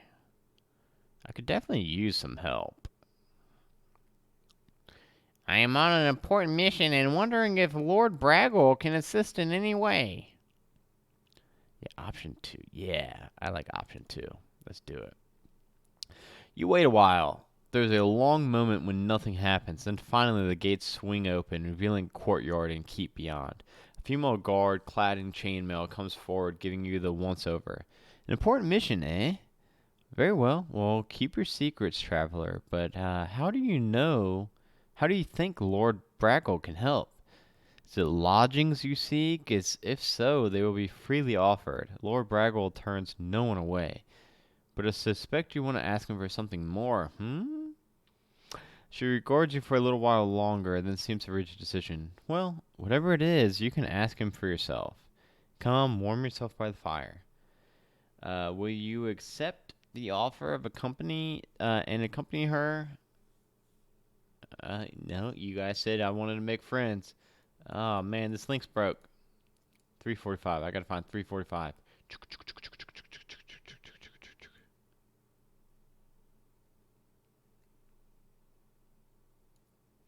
I should have been keeping note of all the broken links. I could told the guy that made this. Um, the warrior, whose name is Nalina, leads you through the gates of the stronghold and into a busy compound. Right there in the courtyard is a forge where smiths forge steel and iron into cart wheels, pots, tools, and weapons. A baker has a stall with hot breads and pastries available, seemingly free of charge to all of those who pass, and groups of youngsters drill with wooden swords and practice archery. I'm going to grab a couple of those pastries on the way. Lord Bragel is a Lord Bragel is a great man, a father to orphans, a friend to those who have none. Where is he from? How did he come to be here? He was a Zentarim soldier in the city of Mulmaster, but he tired of the corruption, the exploitation of the citizens, and he came here, far from the corrupt south, to create a refuge for the downtrodden. Looking around, it occurs to you that Lord Braggle seems to have achieved his aim. Nalina leads you inside the keep proper and up several flights of stairs. Finally, you emerge in a large chamber with a huge fire pit in its center. There, seated amidst the cushions on the far side of the pit and surrounded by warriors, is a large man with a mass of red hair and a thick beard who seems to be the center of attention. Nalina approaches the man with you in tow. As you approach, you notice the man seems to be petting a tame bear. My lord, the man laughs good-naturedly. Now, girl. I've told you that isn't necessary. Now, who is this? A traveler roaming the steppe. Braggle pouts appreciatively. Indeed, it takes a hardy soul to walk this far north. What brings you to these parts, traveler? Uh, yeah, I mean, I don't know why I would lie to him. And I don't know why I keep saying to test. I'm not gonna fight this guy. I don't care what it says. I'm not gonna fight him. Uh, so yeah, I'm gonna tell him about my quest. I don't really see why I would lie to him. Tell him about the details of my mission to retrieve the staff. You mentioned the assertion that it was stolen by gnolls, that they fled north. What gnolls could possibly want with an Arakan relic? That doesn't make any sense. You can't help but agree with Lord Bragwell. He regards you for a long while, then he speaks once more, stroking the head of the bear as he talks. I like you, traveler. Not many would accept such a quest when they have no vested interest themselves. It was noble of you to take the quest from the monk, and I want to help you somehow if I can. He then mutters something to a young man seated by his side, who stands and goes to a chest at the side of the chamber. Moments later, he returns with a small vial of ice blue liquid, and he hands it to you. This is a potion of snow breathing. Avalanches are common in the north here, and where you are headed, in some ways, they are even more dangerous than the orcs of Poison Path. But if you must go to the tortured land, then this is what you must face. If you're buried beneath an avalanche, then this should keep you alive long enough to dig yourself out. You thank Lord Braggle and put the potion in your backpack. After taking some food and resting for a while, you prepare to depart. You may take the benefits of a short rest. Fuck yeah. Hell yeah, you guys. That was definitely the right way to go. I wanted to walk right past this. So,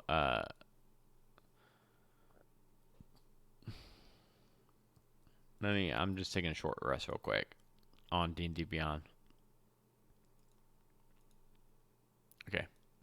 There we go. All right. Yeah, good call, you guys. Good call. Go to 145. So I assume I'm going to get buried in an avalanche, I bet. Leaving the tower behind, you press on slowly. The rock formations to your west dwindle, and to your surprise, hardy foliage begins to show itself once more. Swaths of fir trees, dusted in snow, stretch out to your left and right, painting a picturesque scene in the otherwise unforgiving environment. Gradually, afternoon turns to evening. The mountains now loom large in your view, and the sky is turning hues of pink and orange as you reach a point where the west road rejoins the trail to the north. In the snow, you see tracks. Several creatures have traveled this way today. Humanoids and larger footprints that could have been belonged to some sort of four-legged predator, a bear or a saber-toothed tiger, perhaps. Putting your head down, you press on, determined to reach the mountains by nightfall. So, guys, before I continue on to this next thing, I'm just going to do a quick kind of summary of where I am right now, because I do see we have, I think, 2 or 3 new viewers. So, pretty much, I was passing through this village, found out that a relic was stolen from their temple. They offered me a magic item that sounds really badass, so I decided to go and try to get it back for them. And I've been going north since then. All the clues point to gnolls stealing it. I fought 4 gnolls so far and killed them all. I am an artificer gnome, and I just got so I'm going through this snowy mountain pass right now. I've got yeah, it seems like it's gnolls. They all have this weird snowflake brand on them that has been making me think that it was somebody is branding them and making them do this. But yeah, I just wanted to let you all know that I'm looking for this relic from this church. And that's kind of my goal right now, and I'm still following them. 354. So I press on towards the craggy mountain range that pierces the darkening sky, looming over the icy landscape. The sky is clear, and stars are beginning to prick through the curtain of evening. There's still a little bit of daylight left, enough for me to continue for another couple of hours, perhaps. My breath frost before my face as I labor through this thigh-deep snow. Fuck that. That sounds terrible. Perception DC 18. I do not have the code word structure. So okay. I get a +2 to this perception check because I've got snow goggles. That's not going to help me, though. I don't see shit. If unsuccessful, if you are a dwarf. Aw, I should have been a dwarf. But no, I'm not. I'm a gnome. 335 is where I need to go. You hear rustling in the undergrowth directly to your right, and you turn to see what approaches, but you are too late. As you turn, you see a stout dwarf mounted on a polar bear, throwing a net over your head. You quickly move to avoid being trapped in the net. Make a dex save DC 15. Not gonna do it. I do not have a +8 to my dex saves. Okay, cool. So unsuccessful. Go to 310. Oh yeah, I'm done. I'm about to get fucked up by Ironclaw. The net drops over your head, and then, as if it had a mind of its own, wraps around you, completely immobilizing you from head to toe. It is obviously imbued with magic of some kind. Your arms are pinned in place, and your body is made rigid like a tree trunk. Now you will come and answer to King Hungman. God, how many kings are there here? No one presumes to enter his kingdom without declaring themselves. Will you tell this dwarf who you are and what your mission is? Yes, I will. Yeah, I'm gonna try to explain myself. You don't understand. I am on an important mission to retrieve the staff of Bearclaw to the temple of Ultuyo. Frostbringer stolen? By whom? Well, that's what I'm trying to figure out. Now release me and let me go on my way. Persuasion check DC 12.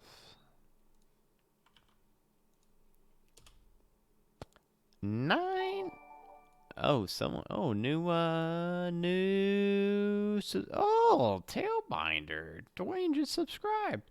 DC 12. What did I just roll? My persuasion is cool. My persuasion is a -1, so I'm gonna fail that, which I don't think it's gonna be good. What did I roll? 9. So I got an 8. Fuck. Unsuccessful. Go to 270. Frostbringer stolen? I've never heard such nonsense in all my life. Now go quiet or I'll gag you. I'm taking you to King Hungrim Orc-Basher, Lord Regent of our realm of the Mountain Shade. He will decide what is to be done with you. So he's just taking me. I can't. This link's broken. Someone needs to help me keep track of all the broken links, and I can send it to the dude that made this after. But I'm going to 176. 176. I'm getting taken, you guys. I'm probably fucking dead. The last of the okay, not 176. What is it? 175?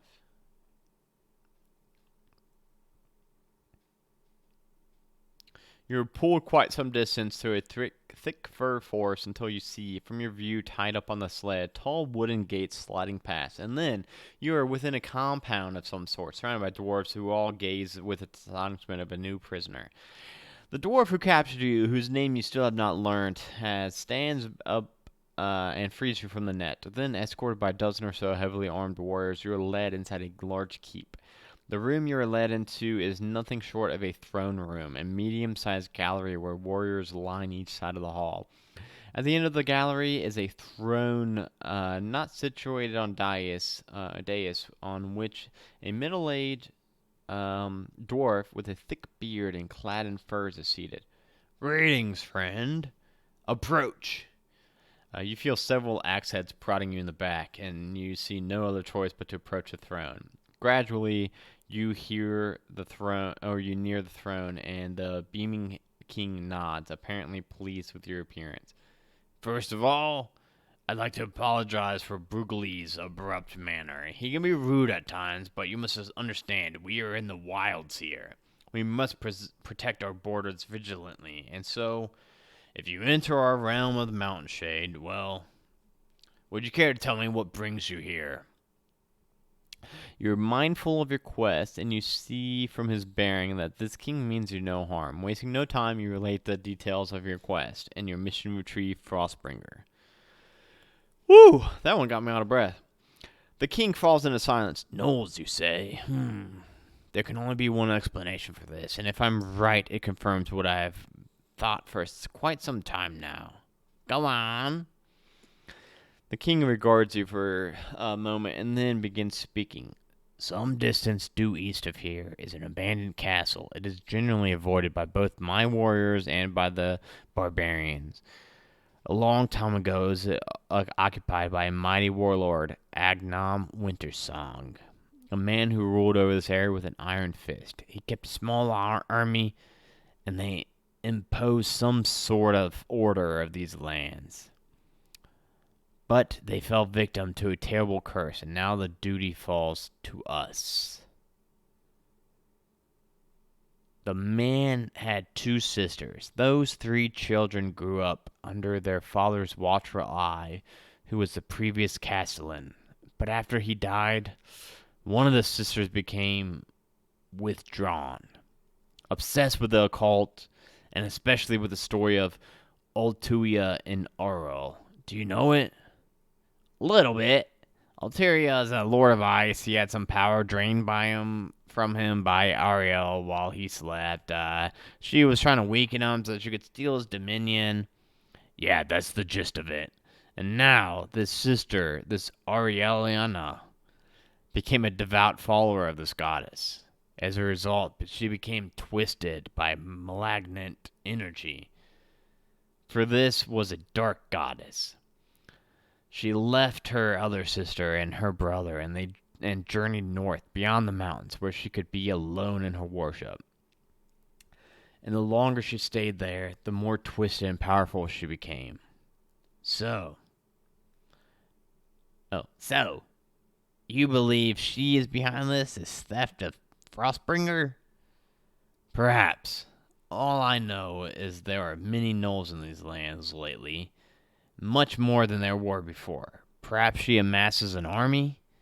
Perhaps she's planning something. Perhaps with the aid of Frostbringer, she will realize a power more terrible than any army any of us can imagine. This is disturbing news indeed. King Hungrim bids you take food with him, and platters of steaming hot stew and roast are presented. Eating your fill, you tell the king you must be on your way. If what he says is true, then you cannot dally any longer. Good luck, friend. I hope for all of our sakes that my suspicions are not true. But if they are, well, I hope you return victorious. A small detachment of dwarves escorts you from the gate, and soon you are back on the trail headed towards the Pass of Ariel. The mountains are now so close you can feel them just outside of your reach. Go to entry 16. You make your way through. Look, there it is again, Dwayne. You make your way through the mountain, through the forest towards the low mountain saddle, which you know as the Pass of Ariel. If you have the code word Redberry, I do not. If not, continue reading below. It grows dark as you near the mountains. Huge monoliths of ice and snow. You feel their chill well before you reach them. Finally, you arrive at the foot of a long upward sloping glacier. Frozen spires tower high either side of the icy mass, piercing the evening sky, and strange lights seem to dance in the heavens above. A haze of snow swirls in the upper regions of these mountains, and as you survey the scene, you wonder if you will even survive this crossing. Despite its beauty, this terrain is the harshest, most inhospitable you have ever encountered. On the far side of this icy colossus lies a tortured land, a tundra even more savage than the one you have crossed to this point. You do not know whether what you seek lies there, but you are determined to find out. You consider your course of action. Will you press on, climbing the pass of RL to reach the tortured land beyond? If so, go to entry 14. Or you find a place to make camp for now. I can keep going. I really need a long rest. So I'm going to press on. I think time's probably of the essence. As darkness descends, you set foot on the glacier that marks the bottom of the pass of Ariel and begin your climb. The moon lights your way, and all is still at first. Then a tide of cloud comes pouring over the summit at the top of the slope, the front end of a storm. Soon you are engulfed in a swirling maelstrom of snow and sleet, and you barely can see the hand in front of your face. You call on your navigation skills to get you out of this dire situation. Make a survival check. I get a +2. I say that every time so 7 plus what my actual survival is.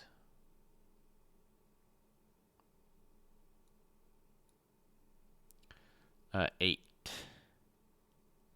Oh my god, that's the lowest score I could get. Whew. You are utterly blinded and completely disoriented. You wander forward, trying to find some familiar landmark or shelter. Then suddenly you place a foot on what looks like solid ground, and it gives way beneath you. You fall badly, about 20 feet down an icy crevasse, hitting the sides on your way down. Take 2d6 bludgeoning damage. 5, not too bad.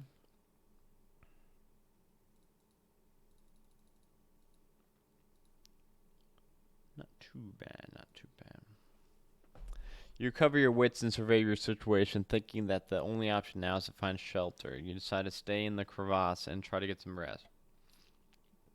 Laying out your bedroll, you soon fall into a restless slumber.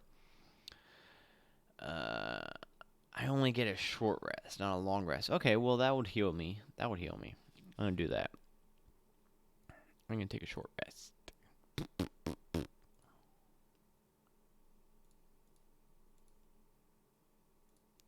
Boom. Okay.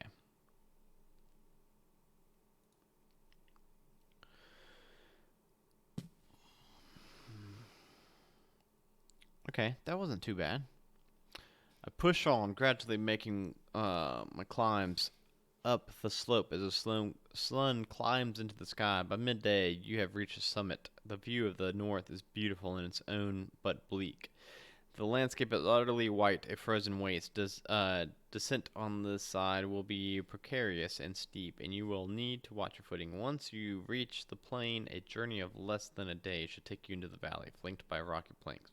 You should reach this area before nightfall. Slowly, you begin your descent. You cautiously begin your descent of the north side of the pass, Ariel. As you do so, you hear a wind whipping across the mountainside, and fancy you can hear something. A female voice on the wind? Is that singing or chanting? Either way, the disembodied voice is eerie and sets your nerves on edge. You descend further and pull yourself up to in time to avoid toppling over an edge. A sheer drop of just over 50 feet is below you. You survey your options. If you secure your rope to a boulder, you could lower yourself down without too much effort, but you will lose your rope due to the smoothness of the mountain. However, you will need to be strong to succeed in this method. Alternatively, some way to your right is steep slope of loose scree, which you could make your way down, although that will not be easy either. If you lose your footing, you could create a cascade of stone, or you could tumble roughly all the way to the bottom, which could injure you. I'm gonna use my rope. I'm gonna climb on down with my rope. Carefully, you secure your rope to a large boulder at the top, and slowly begin your descent. The cliff is vertical with no ledges or footholds for you to take advantage of. So make an athletics DC 14. Fuck.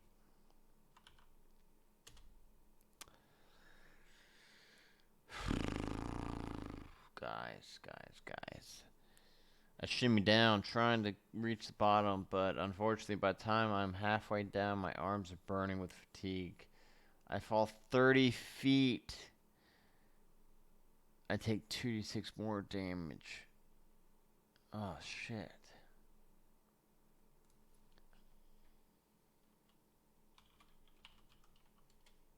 Oh my god, that's not good. Fuck me.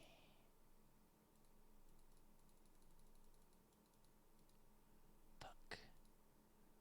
Oh shit, you guys. I look down the slope. The landscape is covered in snow and ice, and the sun reaches its zenith. The sound of cracking, moving ice echoes across the mountainside. I reckon I have about a half an hour left to reach the bottom, where a wide plain awaits me. Sidling your way down the steep slope, you begin your descent. You marvel at the icy formations that cling to rocky outcrops that protrude from the snow, seeing all sorts of shapes, strange creatures and forms that suggest all sorts of objects. Then I freeze my tracks. One of these icy formations looks a little too real, and then it slowly begins to move, stretching and unfurling its wings as if waking up.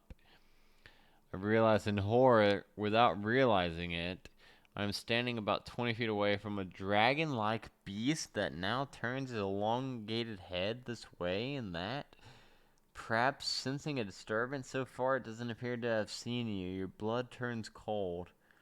You are looking, you realize, at a snow drake. You have heard of these creatures, but never thought you would be facing one. If you possess a flute made from the bone of fire drake, go to 99. Otherwise, make a stealth check. DC 18? I'm about to die to a fucking dragon, you guys.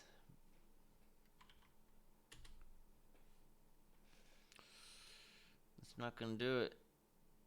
I don't have a +4 stealth. I got a +2 stealth, so I made a 16. You try your best to sneak away, but the drake sees you. It narrows its eyes, bares its teeth, and lets out a hideous cracked roar. It sounds like a wall of ice being torn asunder. Flapping its great wings, it takes flight and bears down on you. You will have to do battle with this formidable beast. I'm going to have to fight up. How? What am I supposed to do?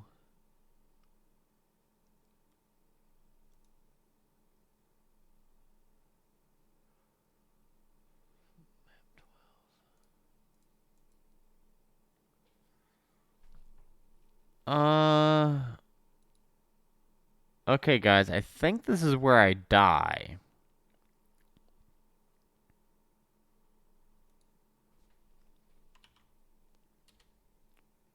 I rolled a 12. Okay, so I get to go first at least.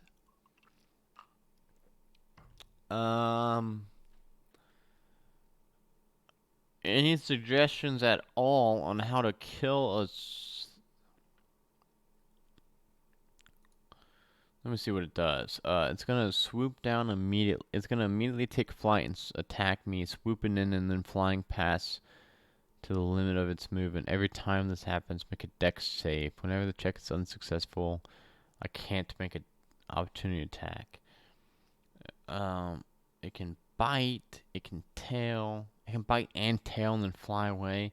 Yeah, it doesn't. I think the only thing I have is a P on it. Snow doesn't like pee. I mean, it turns it yellow. So I get to go first, and I'm using shit for this.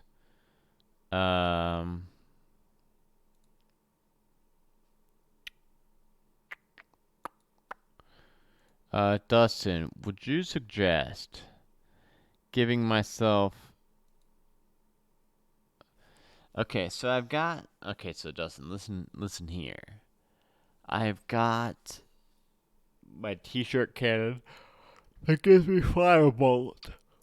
So I can shoot firebolt at this thing whenever I want. Or, should I enchant my light crossbow to, all this things, it's a snowdrake. It's vulnerable to fire. So it would actually do a d10 times 2.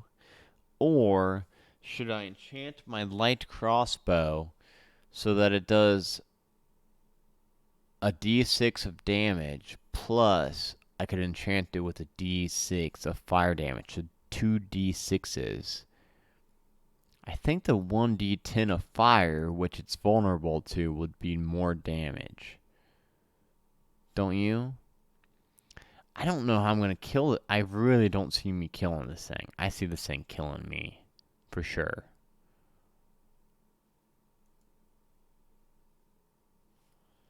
I'm going to just... Alright. I'm going to cast Shield of Faith.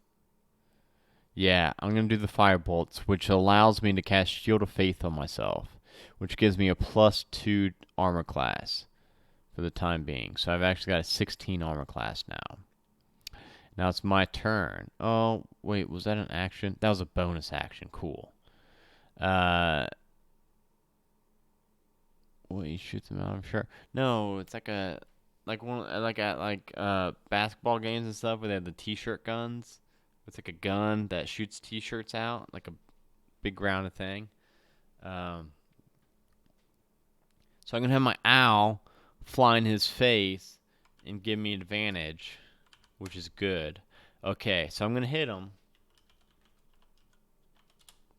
So I'm gonna do 12 damage to him. That's not bad. That's gonna get him down to 48 health.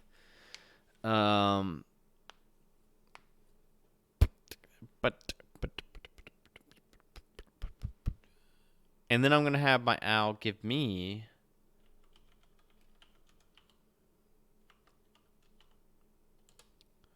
14 temp HP. So I got 14 temp HP plus... Oh, wait, no, I can't do that. I cannot do that because I used my bonus action to grant myself +2 armor class. So now it's his turn. So he's going to get to do a bite attack and a tail attack. Bite is a 14. Not going to hit me because my Shield of Faith. Tail is going to hit me for 9 damage. Cool. And then he rolls a d20 and he flies away and I cannot make an opportunity attack against him. How much damage did that do? 10? Wait, why am I down? Oh, I fell on the cliff? Guys, so I've got 12 health right now. So I'm going to, I guess I'm going to have my little spider crawl up my arm, and I got a little spider, mechanical spider that can cast Cure Wounds that stitches up my wounds. So that is going to be 1d8 plus 4. So I get 12 health back. So now I'm up to 24. And then my bird is now going to give me some temp HP. 16 temp HP.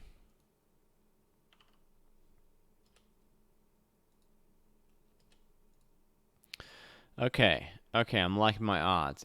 Now it's the dragon's turn again. He's gonna swoop down on me, and he's going to make a tail and a bite attack.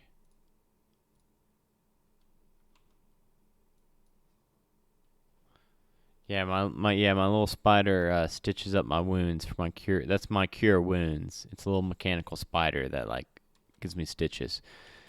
All right, so both of those are definitely gonna hit me. So that's cool.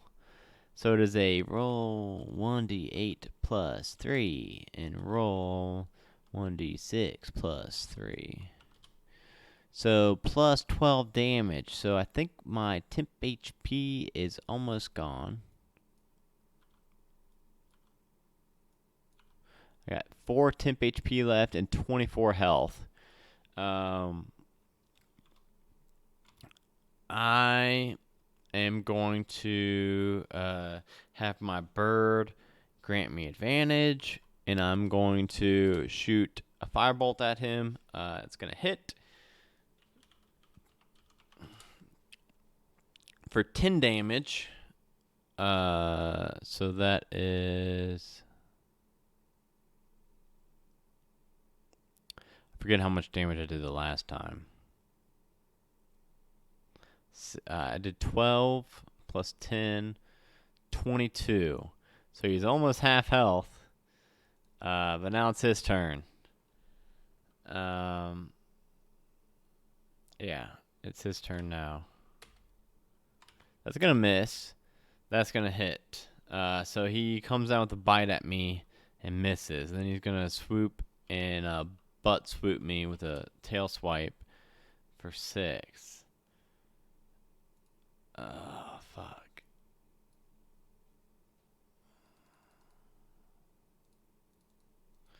I got 0 temp HP and only 22 health left. I'm going to shoot him, my cannon gun, while my bird is flying in his face and granting me advantage. A 12 plus 6. That's going to hit him. I actually might do this since he's vulnerable to fire. That's the only thing saving me right now. So that's 34. He's over halfway dead. And I'm going to have my bird grant me some temp HP. Oh, shit. 10's not a whole lot. Okay. So it's going to be... It's kind of... It's kind of just going back and forth right now, you guys. I'm sorry about that, but I mean he's swooping down. He tries to bite me, and he fails. Oh, he failed his bite and his tail swoop against me, which means now I'm going to shoot a firebolt at him while my owl's clawing at his face and give me advantage. I'm gonna hit him.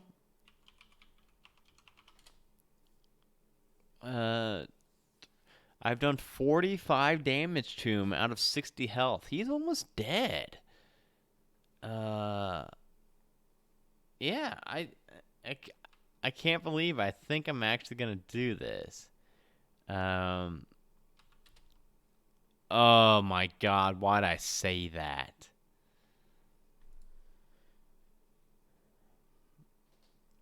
So he's going to do 1d8 plus 3 to me.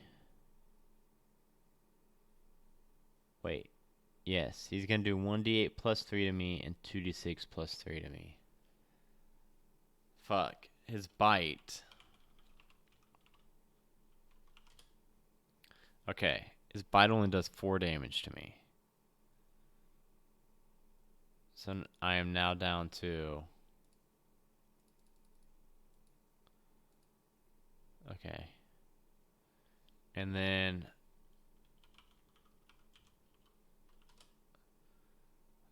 Okay. Okay.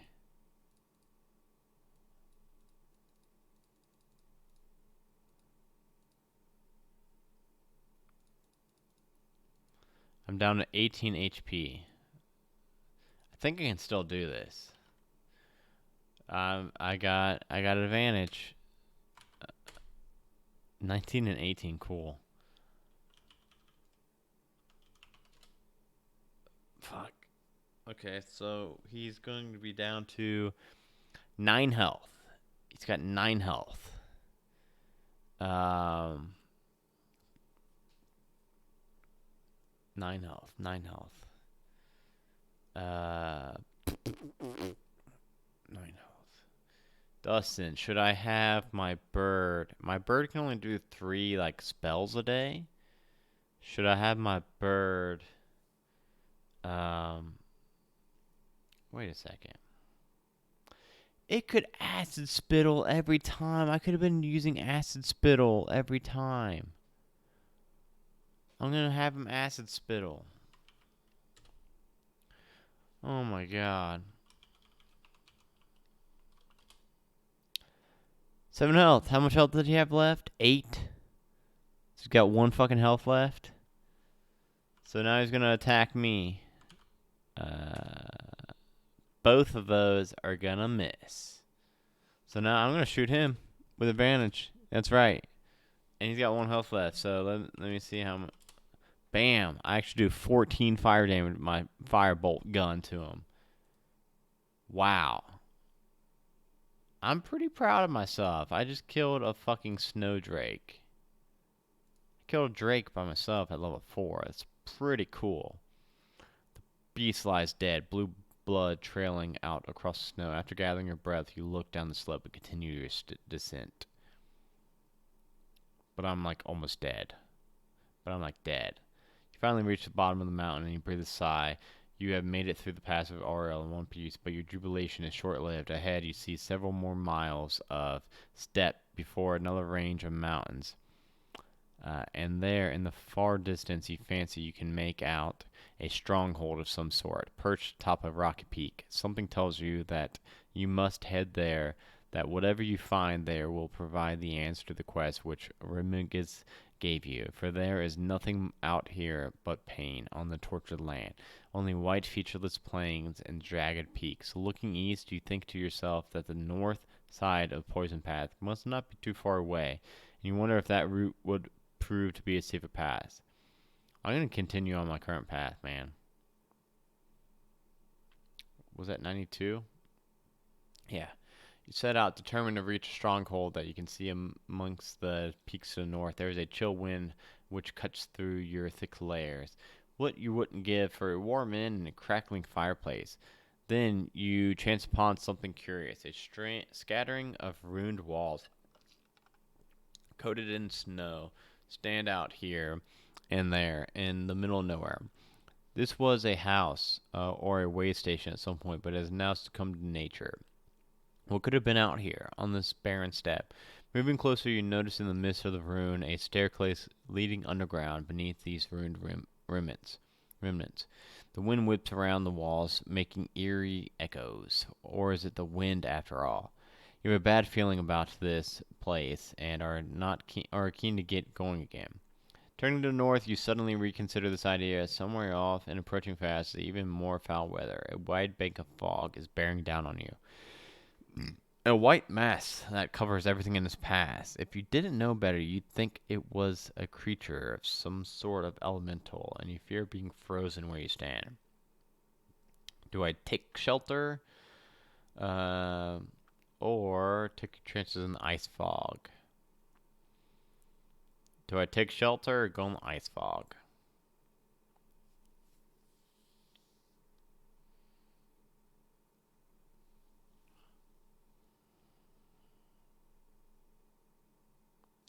don't know. What do you think? What do you think, Dustin? Take shelter. You quickly descend within the ruins, eager to escape the storm, but also mindful that something could lurk in here. Keeping a watchful eye, you make your way down the stairs and into a dark underground passage. Here, you're sheltered from the savage weather above, and you can feel the temperature dropping as the freezing fog descends over everything.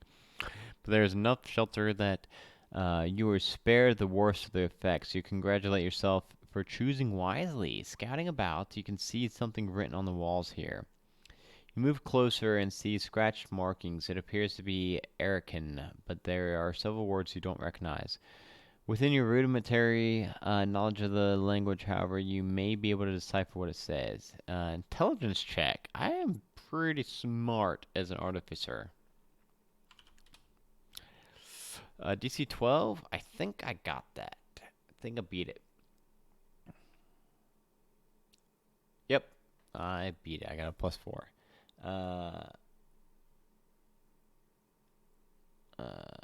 I am successful. Go 153.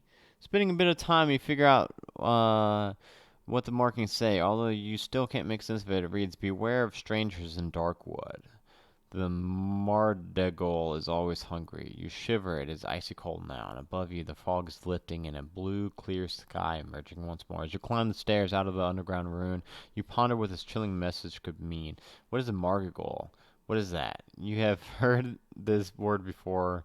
Never, but you're on your guard now. Stepping over the low ruined walls, you make your way back onto the ice from the north once more, heading to the mountains. 361. You trek north for several hours, seeing nothing. No beast crosses your path, and you hear no sound but the wind whistling past your ears. To the north, a stronghold perched on the side of the desolate mountain within a valley of rocky peaks grows larger in the size as you near it, and you can make out the details. Whoever lies there does not like company, that much is certain. Eventually, you reach the top of a small rise, and you look down at a small forest of green, dark pines that covers about a mile of land before you. You will need to travel through the forest to reach the mountain range on the other side. You descend a long slope and eventually into the forest. Tall firs sit motionless, crowned with snow as you weave your way through them, moving deeper and deeper into the dark interior of the small forest. About an hour later, you hear a voice off to your left. "Ho there, traveler!" Looking in that direction, you see a man headed your way. He is dressed like a trapper and carries an axe over his shoulder. To wait until the man reaches you, to ignore him and continue walking. I'm going to wait till he reaches me, because someone was dead. If he chased me down, I'd be dead.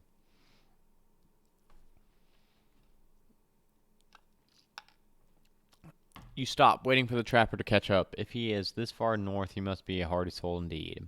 And as the trapping goes, you haven't seen much of wildlife this way. "Greetings," you say enthusiastically. Uh, you're a long way north, friend. Don't usually see others this far up north. What are you hunting? Bear. The pelts are worth a lot around here. Can never have enough fur, protecting against the cold, of course. Tents, clothing, shoes, you name it. What brings you up here? You quickly make some story about prospecting for minerals, which he seems to buy without too much effort. Fair enough. There's actually a river nearby where gold can be found. I've turned up a couple of small nuggets myself when the hunting's been slow. Could take you there if you like. You consider the trapper's offer. Does the idea of a little gold sound appealing to you? No. I'm almost dead. I'm not going hunting for gold. You notice a change in the man automatically. His face transforms into a scowl and he bares his teeth at you, making a low growling sound. As if this wasn't alarming enough, you then notice a hideous transformation taking place. He slowly transforms, fur growing on his body, his teeth elongating, his torso extending and changing his shape. This man is a werewolf. You've heard of the beast known as a werewolf and know that this is a powerful foe, certainly beyond your powers. Go to werewolf. Okay. Certainly beyond my powers. Go to werewolf combat sheet. What the fuck?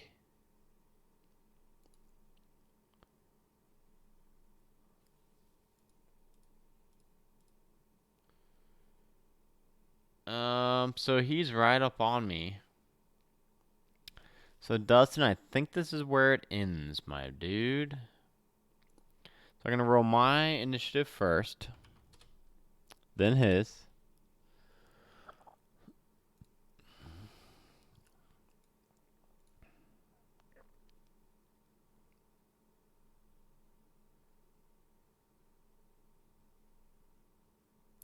What's my HP at? My HP is at 18. And he can do one bite and one hit. Okay. But it says if I'm still alive after 2 rounds of combat. So I just need to survive 2 rounds. Okay. So I get to go first. I'm going to have my owl thing cast its last spell for the day and do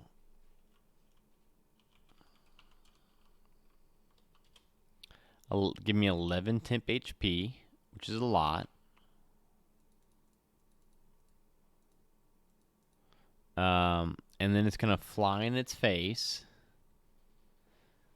to give me the help action. And let me see what my spell slots are looking like. I got 1 spell slot left. I'm just gonna shoot my cannon gun and have the bird do the help action so I get advantage. 2 9s. 9 plus 6, so 15. Alright, so I'm gonna hit him.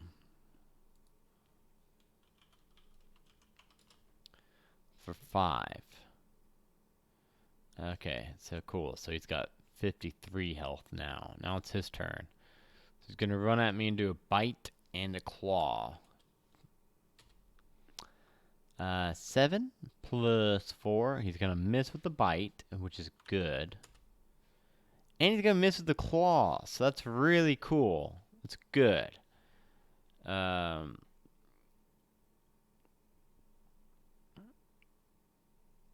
going to run. And because it said that I knew that this thing was beyond my power. So I'm going to run. And I'm going to dash away.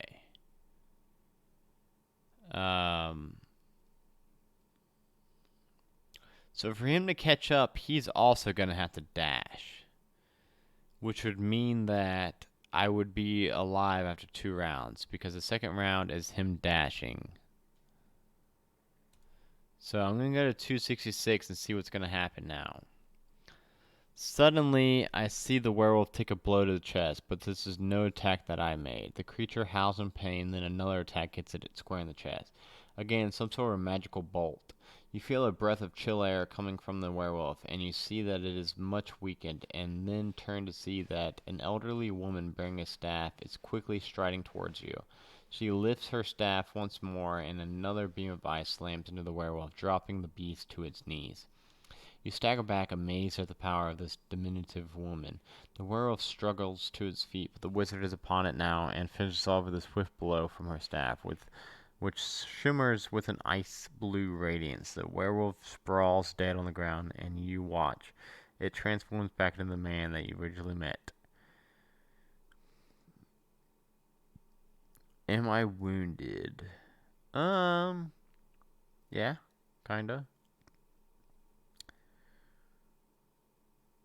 Char quickly moves to my side and inspects my wound. She bids you lie down.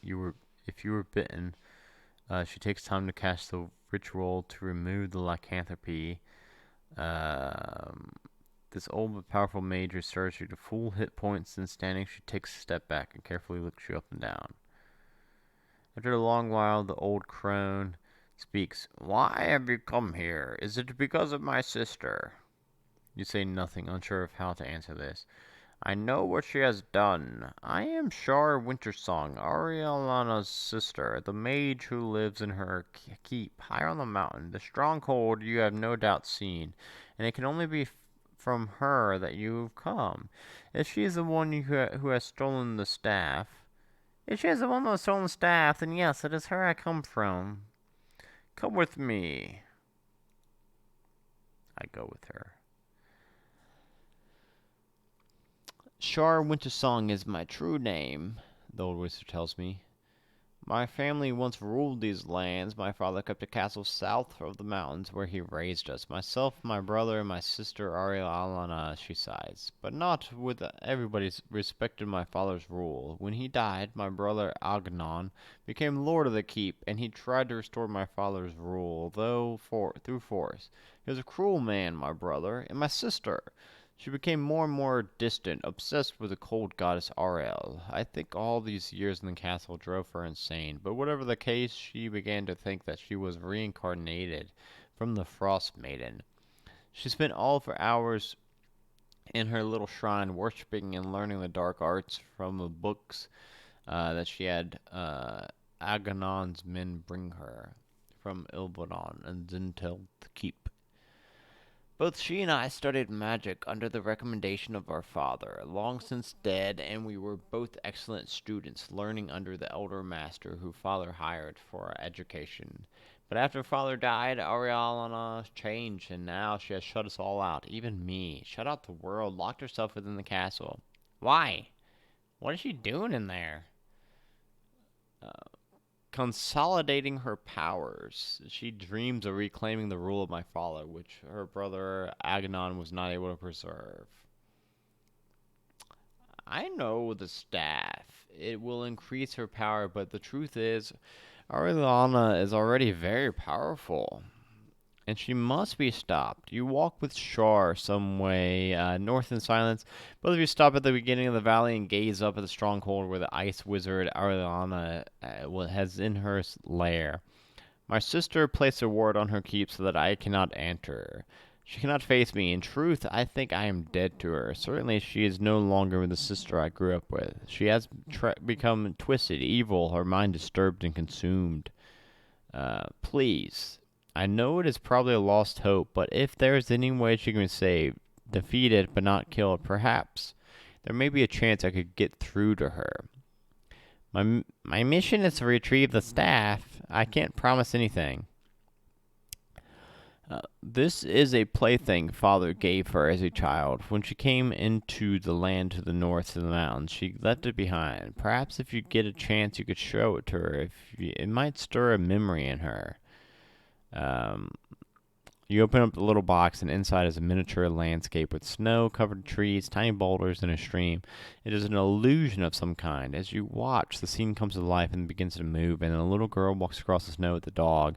Stooping, the girl picks up a snowflake and holds it in her hand, then blows in the air. And the snowflake grows in size until you can see every detail, and it shimmers with a divine blue radiance. The little scene is entrancing and moving in a way.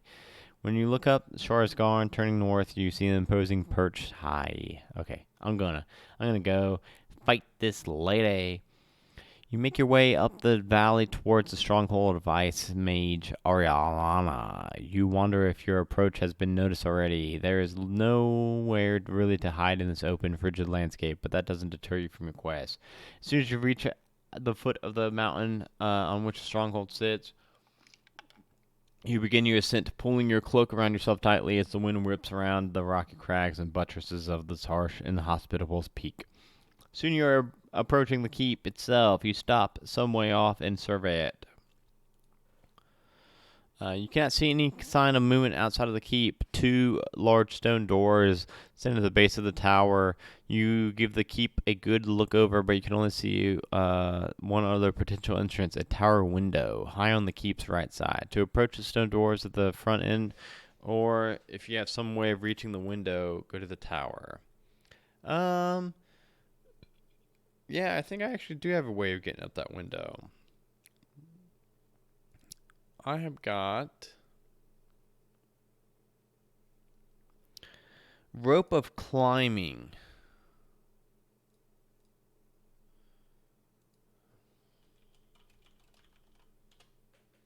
Let me see what rope climbing does. Yeah, I can animate this rope to go up towards the destination. It can hold up 3,000 pounds. So yeah, I'm gonna go up to that window. I'm going to use the rope of climbing, and I'm going to climb right on up to that window. With some effort, you reach the tower window. An icy wind whips around you as you haul yourself through the small portal, falling through onto a stone floor beyond. Taking a moment to gather yourself, you see that you are in a storage room of some kind. Barrels are stacked in one corner, and in the other, various sacks of urns. On the western side of the room, you see a staircase leading downwards. Um, I'm going to descend. 282, 282. You pad quietly down the stairs, listening out for any sounds, and straining your ears, you fancy you can hear something, the sound of quiet chanting coming from somewhere beyond the bottom of the stairs. Suddenly, to your horror, the ground begins to move beneath your feet. At first, you think it can only be an earthquake, but then you quickly realize that the stairs themselves have been coming to life and are attempting to hurl you down the passage below. The staircase must be some kind of mimic. Quickly, you try to run to get to the bottom of the staircase before you come to the peril of the undulted stone steps. Make an acrobatics DC 17. Oh no, I have not been rolling too good for these. No, failed. Fuck, what was I at? Fuck, I don't remember. Hurled to the base of the stairs, landing heavily on the ground. For good measure, a smaller step slams into your midriff, winding you, but you manage to roll away quickly enough to avoid further injury. Still, you have been sustained a few knocks. Take 2d4 bludgeoning damage.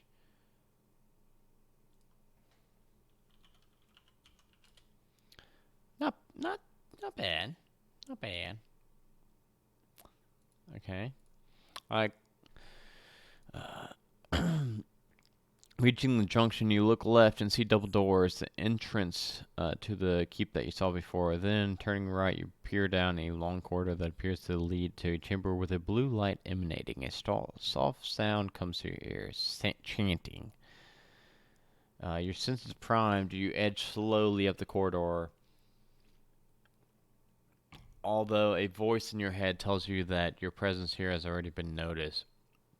All along this passageway, large deposits of ice cover the areas of the wall and floor, and at times you have to move to the side to get through the narrow spaces made by these clusters. Gradually, you edge towards the large chamber that lies to the north. Come, stranger. Come and join me in worship of the Frost Maiden. It is impossible to tell where the voice is coming from, but peering up towards the chamber, you notice a shape, a humanoid, at the far side of the chamber. There and kneeling on the floor before an altar, a robed figure has her back to you. Looking past them, you see an idol in the shape of a white female figure, cloth and garments that shimmer like ice. And there, resting on a wooden stand placed before the idol, you see it, a silver staff bearing a large bluish sapphire in the head. Frostbringer. Yes, beautiful, isn't it? You edge closer towards the chamber. I am with the goddess of grace now, attuned to it. Come, witness what I can do with it in my hands. I don't have that code word, so I have to go to 170. You open your mouth to address the mage, but suddenly discover you cannot make a sound. Yes. There is a word on my keep. Only I can speak here. No others have that privilege, and now I finally attune to Frostbringer. Let's see what I can do with this ice, using its power. Holding the staff before her, you see Ariana focusing her attention on the gem in its head. Suddenly, the ice that is clustered on the wall begins to crack. You look towards the sound and see small creatures forming themselves from the ice. They drop to the floor and begin grouping themselves around the mage. Come, brave fool.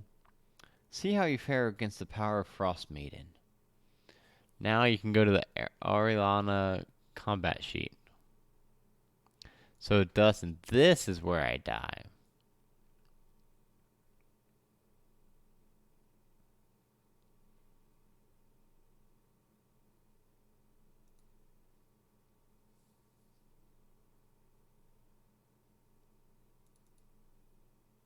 Whoops.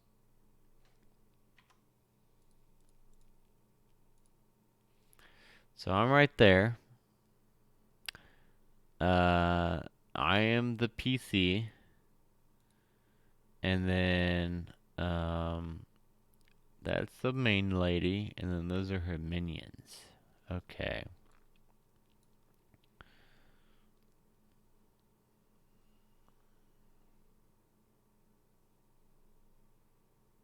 Good thing I don't need a verbal component for anything.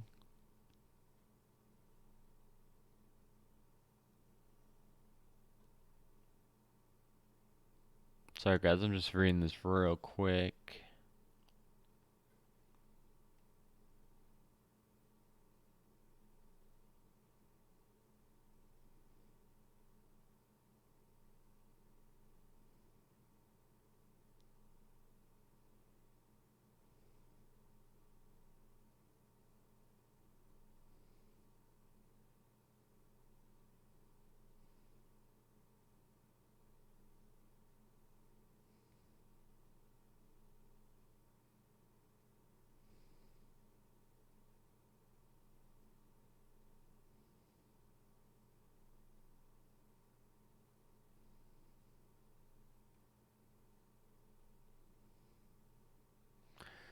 Don't see her. Here it is. Okay. No, ice minion.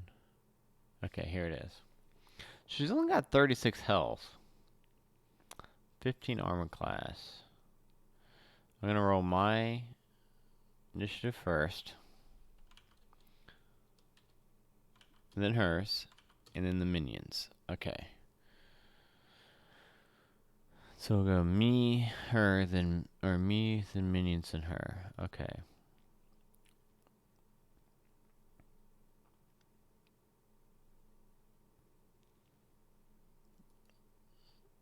Okay.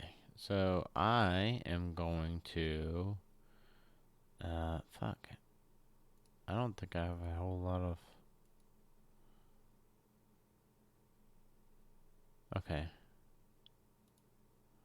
Fuck, I only got one spell slot. Okay. I'm going to have my owl go drop some spittle on her. So owl spittle first. Not good. And then I'm going to shoot her with a cannon with his help action. Holy shit. Okay. So that's all going to be missing. All that. All the spittle and all the cannons are missing. And then she is going to...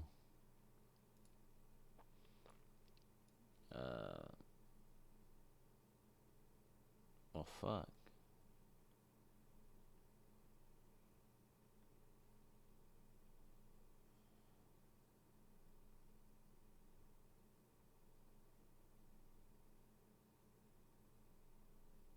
I'm gonna have the minions are all gonna run at me, and all there's gonna be 4 of them. 1, 2, 3, 4.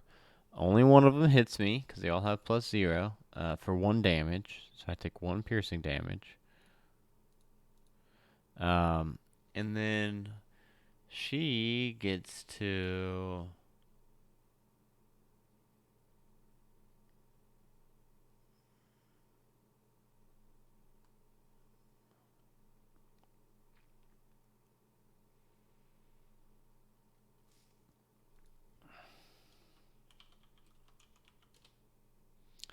Okay, she is going to use Frostbringer or Ray of Frost.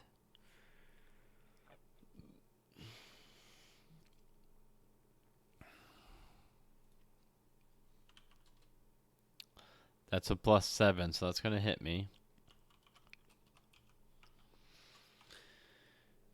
Oh, sucker.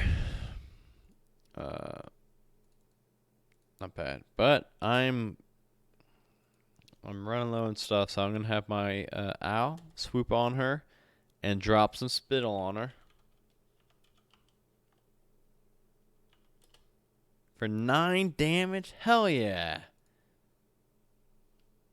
She does not have a lot of health, so... And then I'm going to shoot a thing at her with my dude.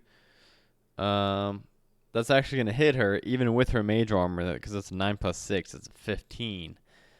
Is she vulnerable to fire damage? I don't think so. No, she's not vulnerable.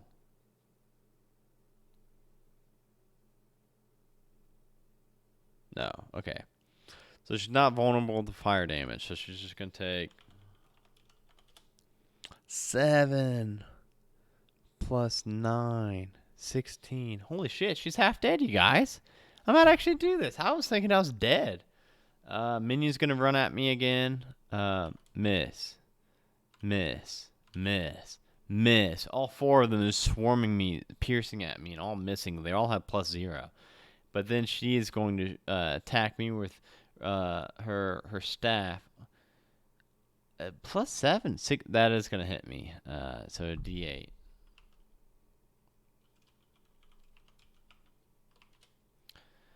Oh my god, I rolled a 2 again. Holy shit, you guys. I'm glad that it's showing my dice rolls to show how bad she's doing, how good I am. I'm gonna have my owl swoop and drop some acid on her. Holy shit.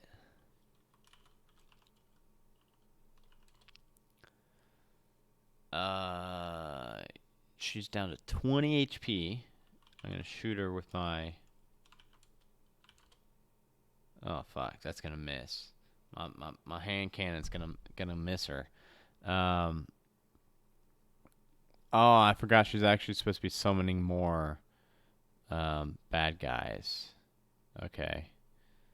Okay. Okay, that's fine. She can summon more bad guys. I'm gonna use my. No, I already used the bonus action. Never mind. Okay. So her 5 minions are now going to all swarm me. Holy shit. That is crazy. All 5 of them miss me again. But then she attacks me. Oh my god, she has rolled 3 ones in a row for her damage. I got this. I got this, you guys. That's going to miss her. My owl's going to miss her. I'm going to shoot my cannon with a gnat. Guys, here it is. 15 damage. She's got 5 health left. But it's her turn. It's her turn. And all of her minions' turns first. Hit. Hit. 2. Miss. 3. Oh, wait a second. I got 14 armor class. 1, 2, 3, 4, 5. So that's 5. All 5 of them hit me, and they only do one damage each. So down to 17 health now. Fuck. Now it's her turn. She's gonna shoot at me with her ray of frost coming from her Frostbringer. Fuck. Fuck. If I survive this, I can kill her next time. But I got 17 health right now. Oh, shit. I've got 3 health. I got 3 health. She's got 5. First, I'm going to try to shoot her. I'm going to have my clockwork owl fly and swoop it in her face. 2 13s plus 6, 19. Those are both going to hit. 7 damage. So I shoot her square in the face with my firebolt cannon. Whoo. And when she dies, I believe her minions all die too, hopefully. If not, I might still be fucked.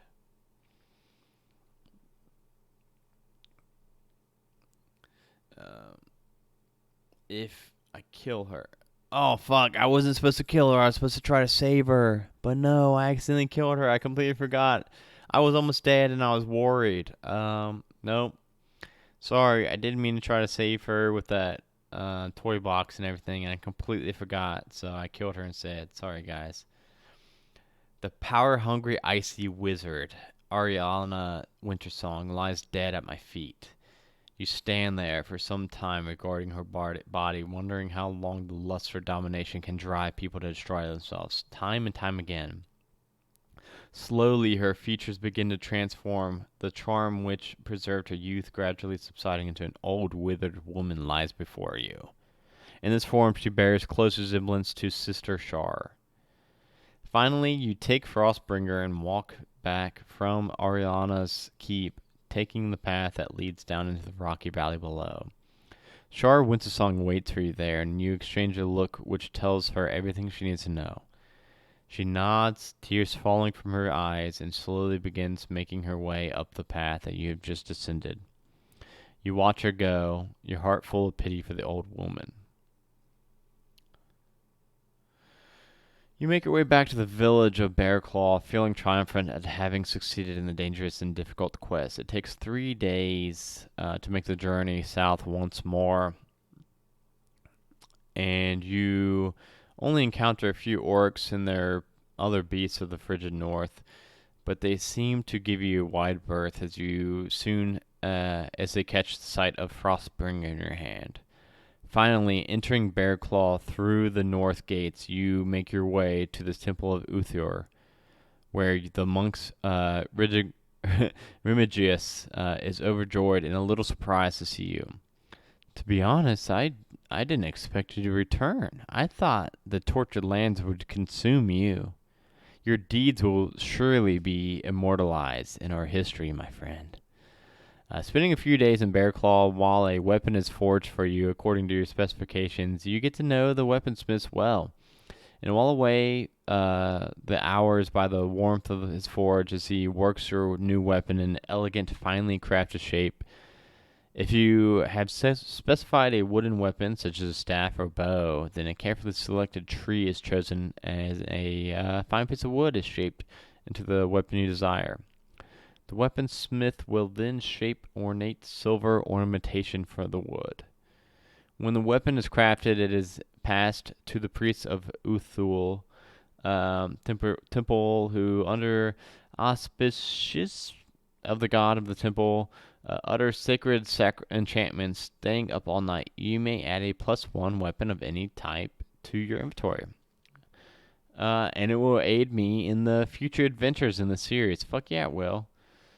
Finally, as always, you decide it is time to leave the village of Bearclaw, but you do so reluctantly. The people are warm and welcoming. Perhaps you spend a little more time than you normally would. But finally, you do leave, setting your course eastward. Therefore, some miles off lies the city of Ilvinar. Perhaps more adventure awaits you there. I'm gonna read the epilogue, but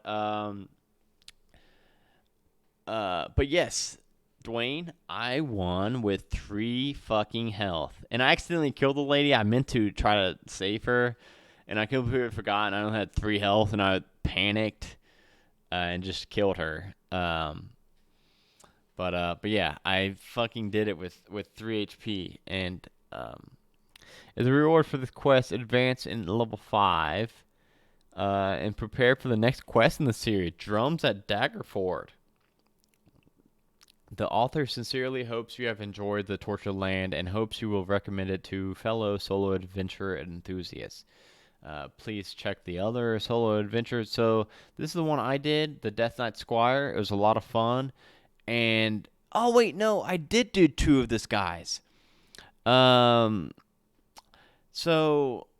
Dwayne, yeah, I don't see why you couldn't do 2 of these. Maybe beef up the fights or something. I think you could make it work.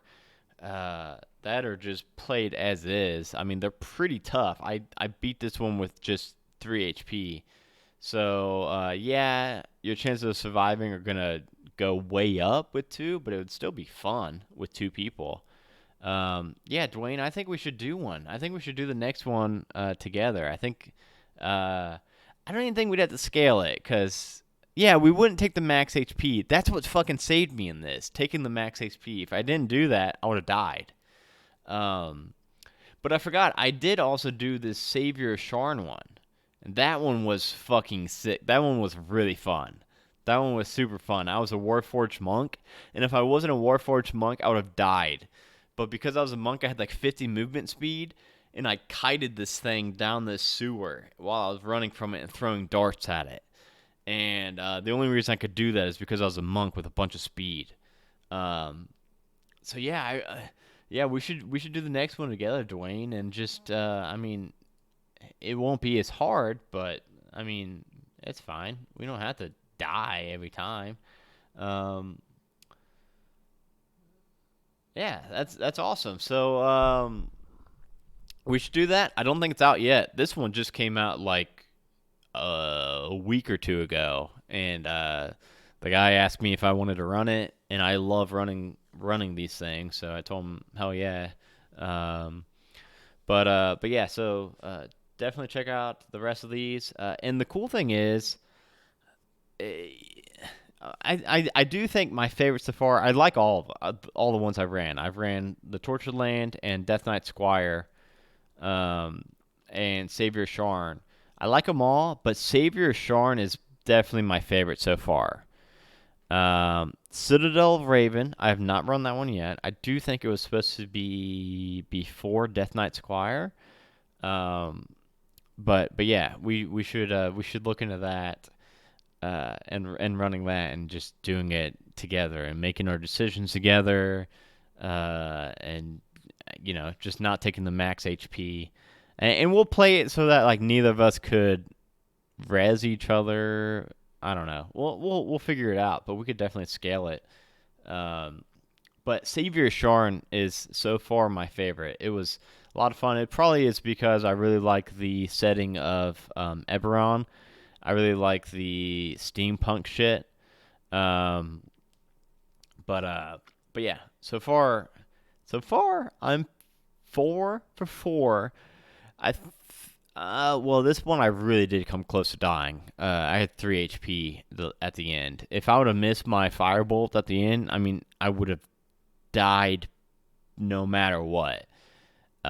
Because I had 5 little minions attack me and the boss. So if I would have missed, I was 1 miss away from dying. Um, but Savior Sharn was also really hard. Um, but Death Knight, or not Death Knight Squire, the Executioner's Daughter, a different author, Ashley Warren. I almost died in hers because I made my character so fucking bad. I made a wizard themed after Guy Fieri, and I had all fire spells. And at the end, I had to fight a dragon. I think it was a dragon, and it was either immune or resistant to fire damage. And I almost died because I didn't really have anything to do except I had magic missile, and I ended up spamming magic missile the whole time, and I ended up barely scraping. I almost ran. I almost ran from that fight, but I saw that there was like no option to do that. So I had to fight it, and luckily I saw that I did have magic missile prep. But yeah, these things are really fun.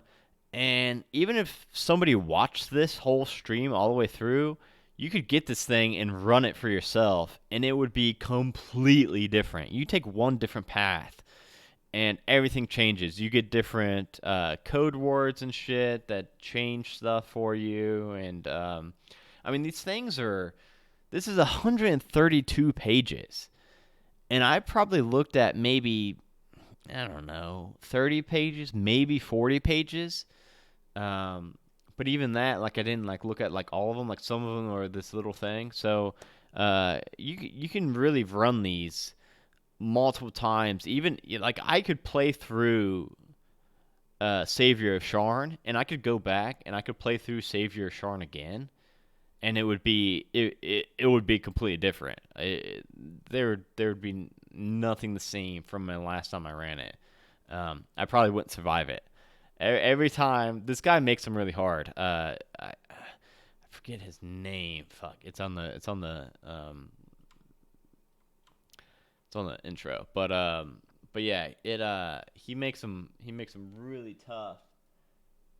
Uh, Paul Bimler. Um, And yeah, he makes them really tough, and it's always really fun whenever I get to run one of these. But yeah, I gotta head off to bed. But before I do, I wanna plug. We got a new show, Halfway to Heroes. Right now, it's on all podcast feeds. We've got a prologue up right now. We'll have character intros going up next week, and then the official episode 1 will be the week of the 22nd. I think we're going to put it up on the Wednesday or the Thursday. We're not quite sure yet. But we've got 4 episodes recorded, and we are all really, really, really, really, really excited for people to get to listen to them because it's been a ton of fun. We can't wait for people to get their ears on it. We're hoping it has a pretty decent launch. Um, and then yeah, if you like these, go check out Paul Bimler's other. Uh, oh, Oh, Dustin. Oh, did they tell you that? So yeah, we will be hosting the Uncaged, what's it called? The Uncaged stream, live stream that they're doing. They're doing a 24-hour charity stream, um, for Rain. The fuck. I'm forgetting exactly what the acronym is. It's like an organization to help against victims of rape, abuse, incest. I don't remember what the N is. I'm sorry. But yeah, we'll be hosting them as long as that event is going on. It's going on right now. So if you're going to be up, go tune in and check them out. And Ironclaw, Dustin has um, a giveaway he's doing for them that apparently will be around 9 o'clock in the morning our time Eastern. So go check him out. And he's giving away 3 fucking dice vaults, a shield, a sword, and a mace, scepter, like a scepter thing. Um, and they're all really fucking cool. And I've got a sword, shield, and scepter. Yeah, and I've got the Uncaged anthology. It's like $15 on DM's Guild, but it comes with it's like 200 to 300 pages long. It's like 22 different one shots. It's really, really, really, really good. I bought it on launch day. And now they're doing this 24-hour charity stream where they're doing like one shots from there, and they're actually having like the authors of the one shots DM them. So it's really cool. They're doing tons of giveaways. We'll be hosting them. It ends tomorrow at noon Pacific Standard Time, so like 3 o'clock in the afternoon Eastern Time, and apparently at 9 o'clock Eastern Time is when Iron Claw Relics giveaway will be going on. But yeah, guys, I have got to get to bed because I will probably be woken in about 5.5 hours from my 3-year-old. So guys, I had a ton of fun. Thanks for helping me survive, Dwayne, especially. I'm not kidding. I would have 100% chance died. Uh, without you giving me some pointers on on artificer shit. And also thanks for the sub, Dwayne. So yeah, Dwayne, next one we will try to we'll try to get in on the Raven Citadel or something and try to get a 2-person going. But yeah, I will see you guys all later. Bye guys.